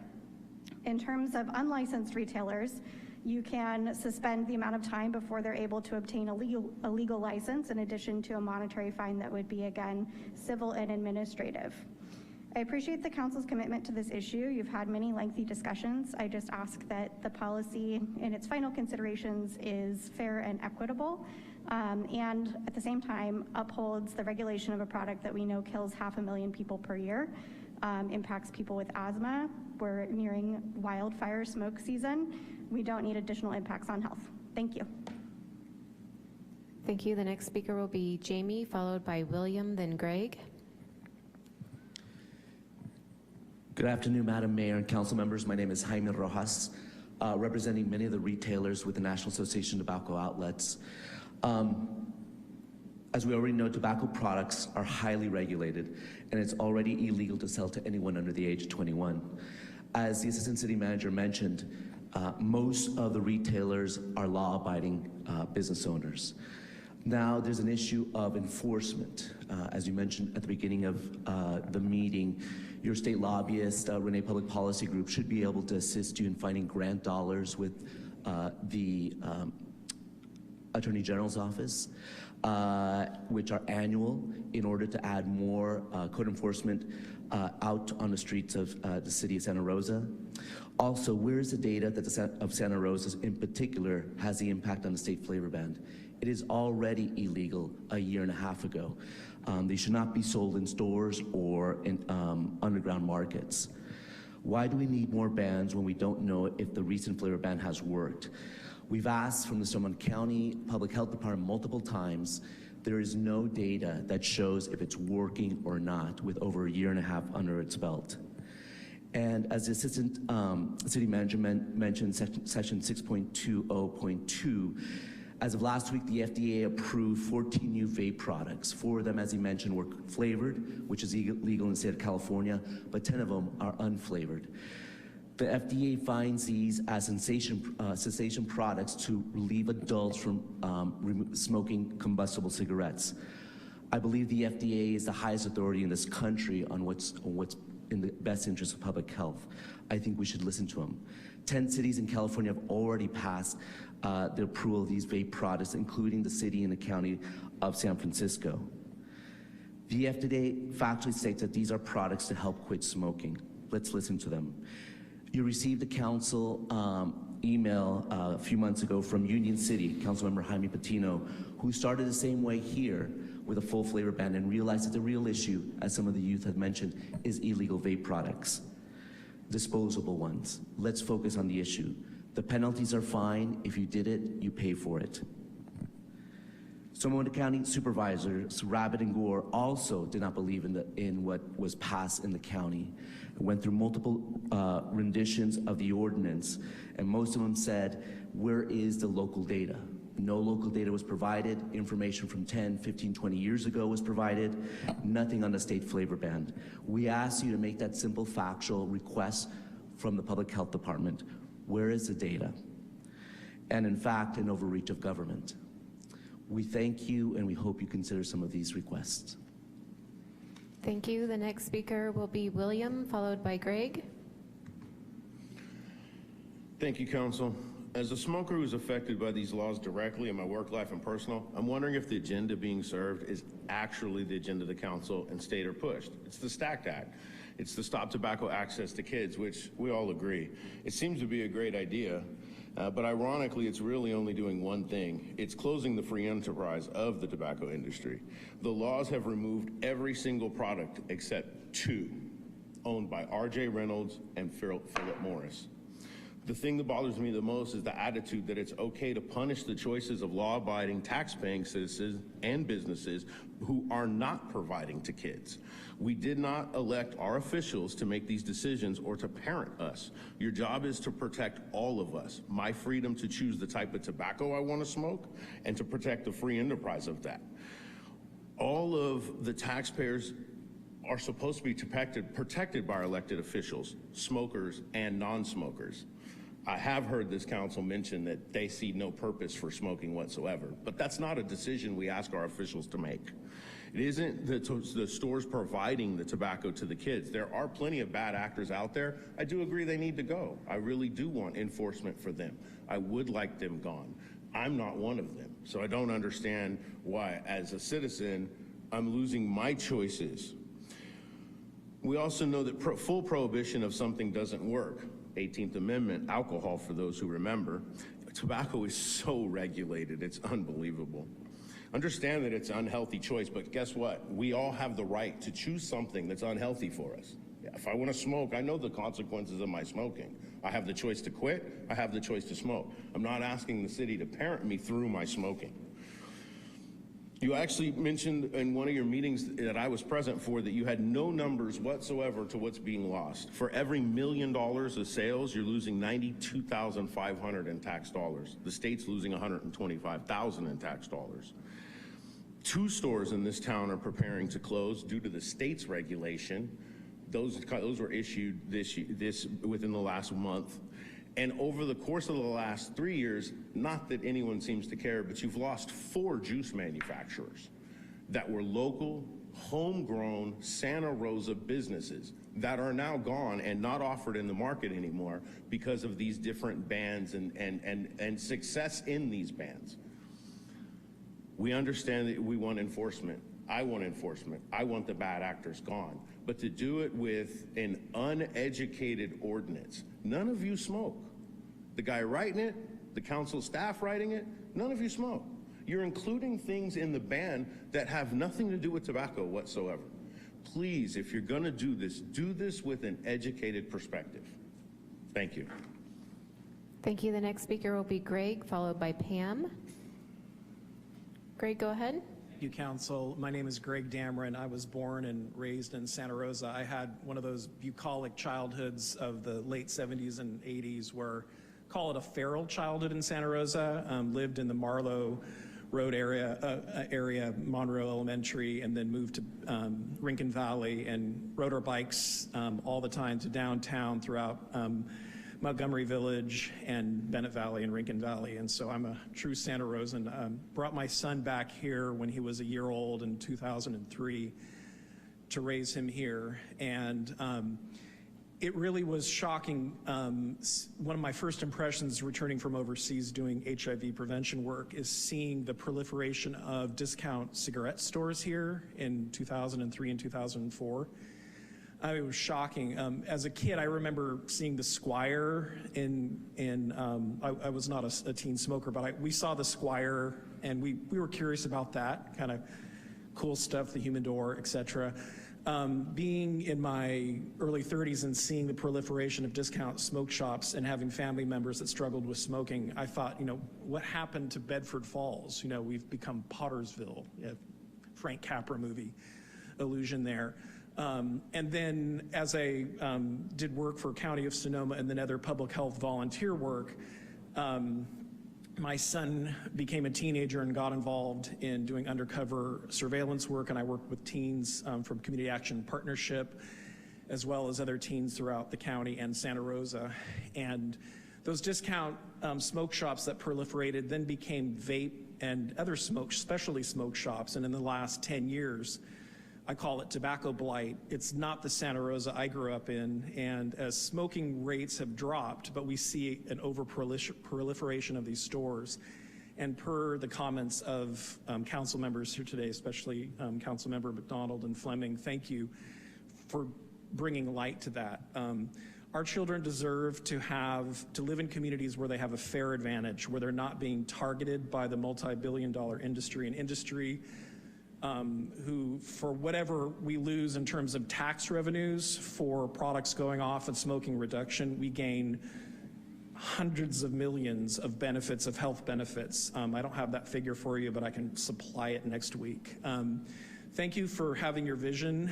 There's an old ancient text that says, when there's a lack of vision, the people perish. And we're really here today because high school students 4 or 5 years ago and concerned parents in audiences that I help support, do presentations with per hundreds, voiced concern. We had students here tonight. We had students engaging you 4 years ago. Thank you for listening. Thank you for taking the people's vision, making it your own.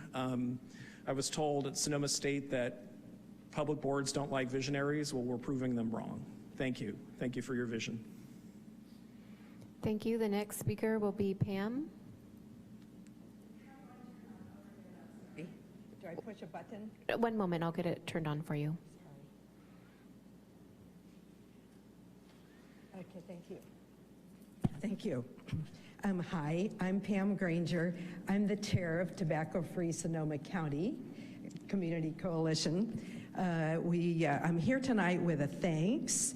I want to mention the importance of enforcement and to express our concern about density. So first of all, the thanks, of course, for all those things you agree on that focus on youth.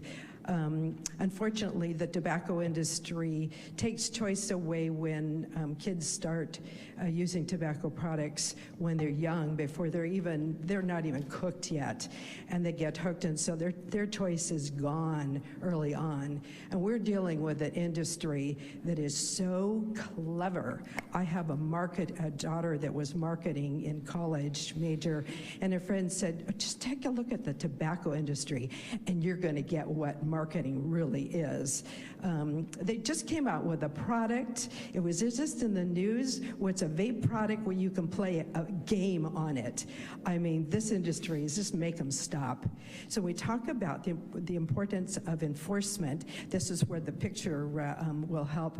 One of the students talked about, or maybe it was Paola, talked about having gone into a Santa Rosa store, and you can see on the top shelf, this is all the products. Mind you, this was recent. The flavored tobacco ban went into effect January of 2023. So we're talking a year and a half ago, and within the last 3 months, they did this visit, and when they took away the things that they should not be selling, a year and a half later, you can see what the case looks like in the bottom.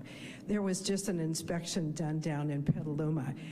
We're talking about, I understand if somebody sells something to an underage person and screws up, and they do it once and it doesn't happen again.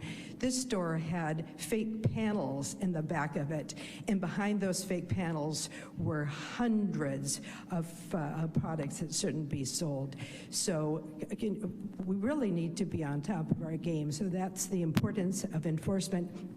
And I'm so glad that you're going to be working with the county, because they've got the skill set to do that for you. And then the last thing is density. Right now, if you keep at 118 or so merchants, you're never going to get away from the health inequity of the density you have right now. If you want to match your neighbors, I highly suggest that you go with a lower cap, and there's so much more. Thank you very much. Thank you. Is there anyone else in council chamber wishing to provide comment during this public hearing? Mayor, I'm seeing no one else approach the podiums on this item. Thank you. And with that, I'll now close the public hearing and bring it back to council for final comments. And we'll start with Councilmember Rogers. All right, thank you so much, Mayor. You know, I have one friend that started smoking at over the age of 30, and I always felt like that was really weird. So I decided to go look it up, because he was literally the only person that I knew that started smoking so late in life. According to the FDA, 87% of people who smoke started smoking before they were 18. There is no other industry in the world that's future success depends on getting kids who are known to make stupid decisions hooked on a product before they're 18. That's just, I can't think of anything that compares to that. And I absolutely agree, let the good operators operate, but the reality is 3 chances for bad operators is probably at least 1 chance too many. The first time it's a miscommunication, the second time it's malicious, the third time you know that it's a design flaw. So I am going to support tonight. I would support a stronger ordinance, I think that it's something that our community needs to do to keep our children safe. Thank you. Are there any additional comments from council members? All right, I'm going to ask Councilmember McDonald to make a motion, but I would like you to be very specific about if it's the proposed language or if it's just so people like me can follow along. Thank you. Thank you, Mayor. I will do my best to make this clear. And I do want to make one more comment. My son, who is now plenty old to buy tobacco, but does not anymore, would go to a corner store and buy tobacco when he was in high school. And he asked the guy, hey, I thought you had to be 18 to get this. And he said, oh yeah, but I make so much money selling to kids that it's worth the risk of the fine, because I'm making more money every day being able to do this. And so there was absolute disregard at the time, and sadly my son probably purchased it and he was under 18 at the time. But the point of the story is that there are people out there that are making a profit on our community and our children, and so with that I'd like to go ahead and put forward a motion for consideration of the council. So I move the adoption of the tobacco retail license with, on slide 7, the alternative proposal to remove the 2,500 density to lower the cap to 71. And on slide 12, to go with alternative language to where the violations are increased. However, listening to my colleagues, to have a cap of the $10,000 to ensure that this is able to go forward tonight. And then to ensure that we change the language that you have in there for 2026 and move it to 2025. And with that, I would make those proposed changes or recommendations. That's my motion. Mayor, could I ask for a clarification before moving forward? Yes, because that gives me time to figure out what she just said. Councilmember McDonald, you asked for the alternative language relating to density, which removes the language saying the lesser of. The proposed language the language in the proposed ordinance includes both the language for what's currently authorized by the state at the time of the ordinance, or the lesser, it's the lesser of that, or 1 per 2,500. So the alternative language would remove that density provision. Is that what you're asking?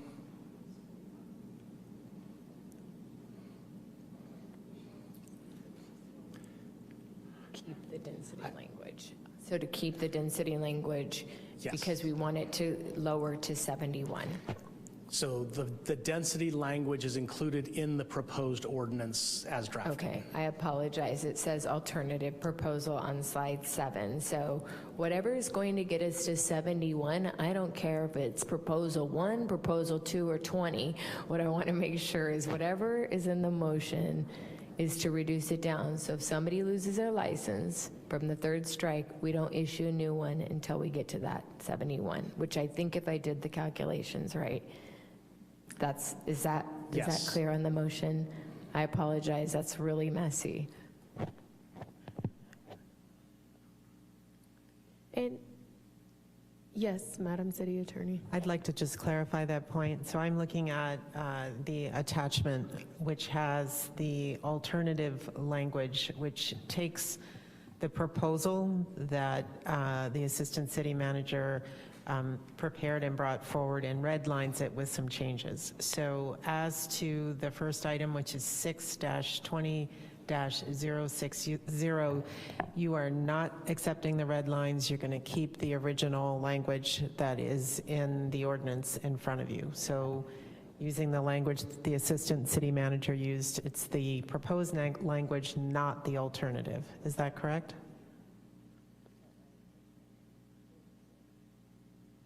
Yes. Okay. I have one additional cleanup language, but I think I should, Madam Mayor, allow the Assistant City Manager to finish with his clarifications. This is just very housekeeping matter. At the very end of the ordinance on the effective date, I would suggest that we modify the proposed language to say that the ordinance takes effect on the 31st day following its adoption, which is what the law requires. I think staff has went ahead and they added a date assuming that you do your second read on August 6th, but I think we may have miscounted by 1 day. So we need to fix it either way, and I'm going to suggest that we just have it roll in the event that for some reason this item gets continued, you don't get to your consent calendar, we don't have to make that change. So this is a housekeeping one. It would simply change the proposed language so that the effective date would read, the ordinance shall become effective on the 31st day following its adoption. However, Section 6.20.050E shall not take effect until January 1st, 2025. Just for point of clarification, did you say January 1st, 2025? Well, what did you say? Did you say January 1st, 2025, or are you okay with staff's recommendation? If I'm just clear on this, is this around when it's going to start? I thought that was July 1, 2025. Yeah. Or are you talking about something else, City Attorney? I think there are 3 dates at issue. One date is the date that the ordinance takes effect, and I am making a proposed suggestion to make it comply with state law that the ordinance would take effect the 31st day following its adoption. The second day that I read, the second date, the January 1st, 2025, is in the proposed ordinance. That's not a change. That would be the date that the licenses would need to be, folks would need to get the deadline to have their licenses submitted if they already have a business. Is that correct? That's correct. And then there is a third date, which would be a modification to the ordinance, which would move from July 1st, 2026 to July 1st, 2025. And I'm going to hand over to the Assistant City Manager to explain what that date is. So that date was just simply to establish when renewals will be from moving forward. Because we're not able to start the licenses this July, we are going mid-cycle to begin this program. We want to set for retailers so that they clearly understand from this point on, here's the date that it's going to be. And so if it's the request of the council, we'll set that at July 1st, 2025 rather than July 1st, 2026. Okay. But we will start enforcement and licensing at the beginning of the calendar year. Great, thank you. So I have a motion made by Councilmember McDonald, and I have a second by Councilmember Fleming.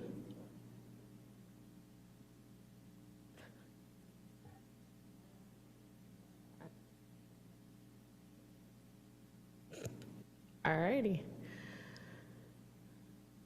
Madam City Attorney. I'm sorry. I'm just going to clarify. I want to make sure we don't have to come back and do this one again. Yes, ma'am. The Assistant City Manager would probably need to flatten my tires or something. I don't know. I'm looking again at the attachment which has the alternative language. And I want to make clear that 6-20-065, the transferability of the license, you are not, your motion does not include the alternative language. It's the original language that's in the proposal. Is that correct? What slide is that on, Madam City Attorney? Slide 8. And the alternative language is on slide 9. I was going with the proposed language on that. Okay. And then to clarify, I think we're going with the alternative language in the penalty section, which is 6-20-160, penalties for violation, that we are going with the alternative language, and that is page 12, slide 12. Yes. Thank you very much.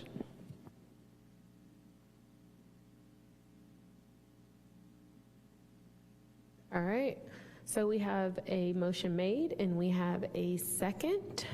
And so we'll hand it over to Madam City Clerk for the vote. One moment. Councilmember Rogers? Aye. Councilmember Okrepke? Aye. Councilmember McDonald? Aye. Councilmember Fleming? Aye. Councilmember Alvarez recused. Vice Mayor Stapp? Aye. Mayor Rogers? Aye. Let the record show this passes with 6 affirmative votes. Thank you. No, thank you. Again. All right, so we are moving, and thank you to the community for continuing to advocate and to stick with us as we work through this. Moving on to 16.2, which is our second public hearing for tonight. Madam City Manager. Item 16.2, public hearing, Santa Rosa Fire Department Annual Weed Abatement Program Report.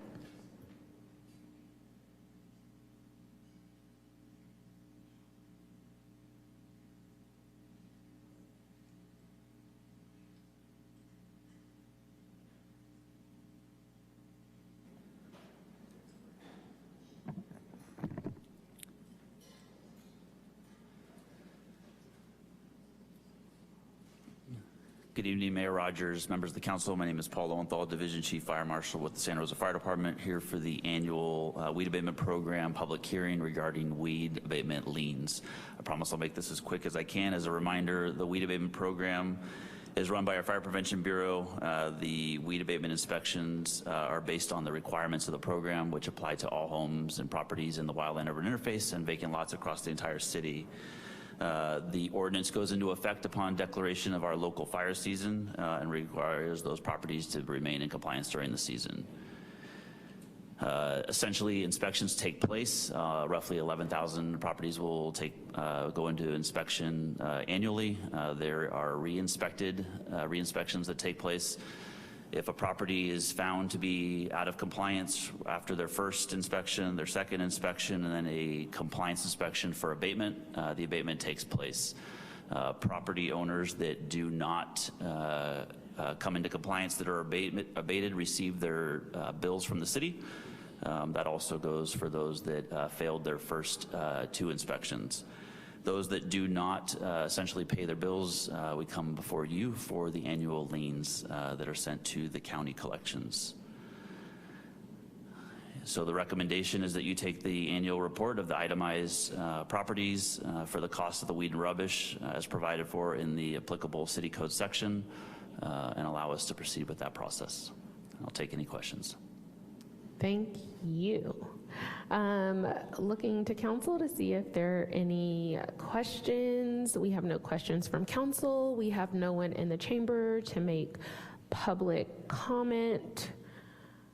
Open the public hearing, close the public hearing. No one in here to make comment. And then we will go ahead and pass it to Councilmember Fleming to please make the motion. I'll move a recommendation of the City of Santa Rosa confirming the itemized report of the Fire Department on the cost of weed and rubbish abatement as provided for in Section 9-08020 and 9-08.080 and 9-08.090 of the City of Santa Rosa. Second.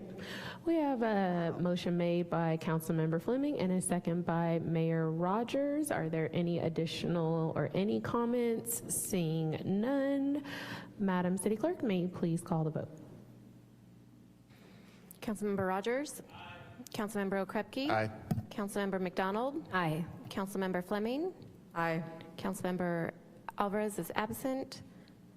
Vice Mayor Stapp. Aye. Mayor Rogers. Aye. Let the record show this passes with 6 affirmative votes. Thank you. We have no one in chamber for public comment on non-agenda matters. Item 18, I would ask council to give me just 2 seconds so I can adjourn the meeting in the name of Franco Demonte.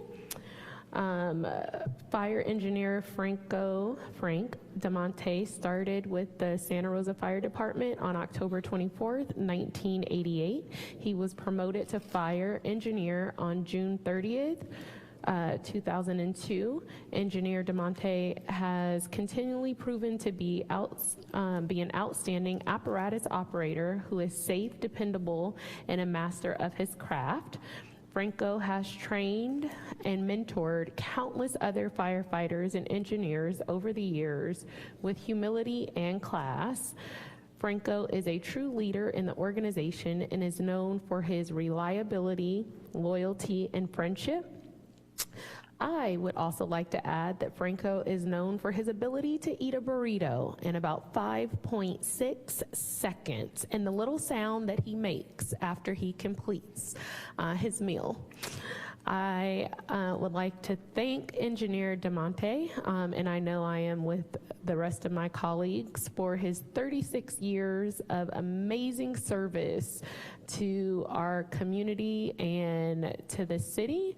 So thank you very much, Franco, for everything that you have done during your tenure here at the city of Santa Rosa. You are appreciated and loved. Thank you so much. And with that, we will adjourn the meeting. Thank you.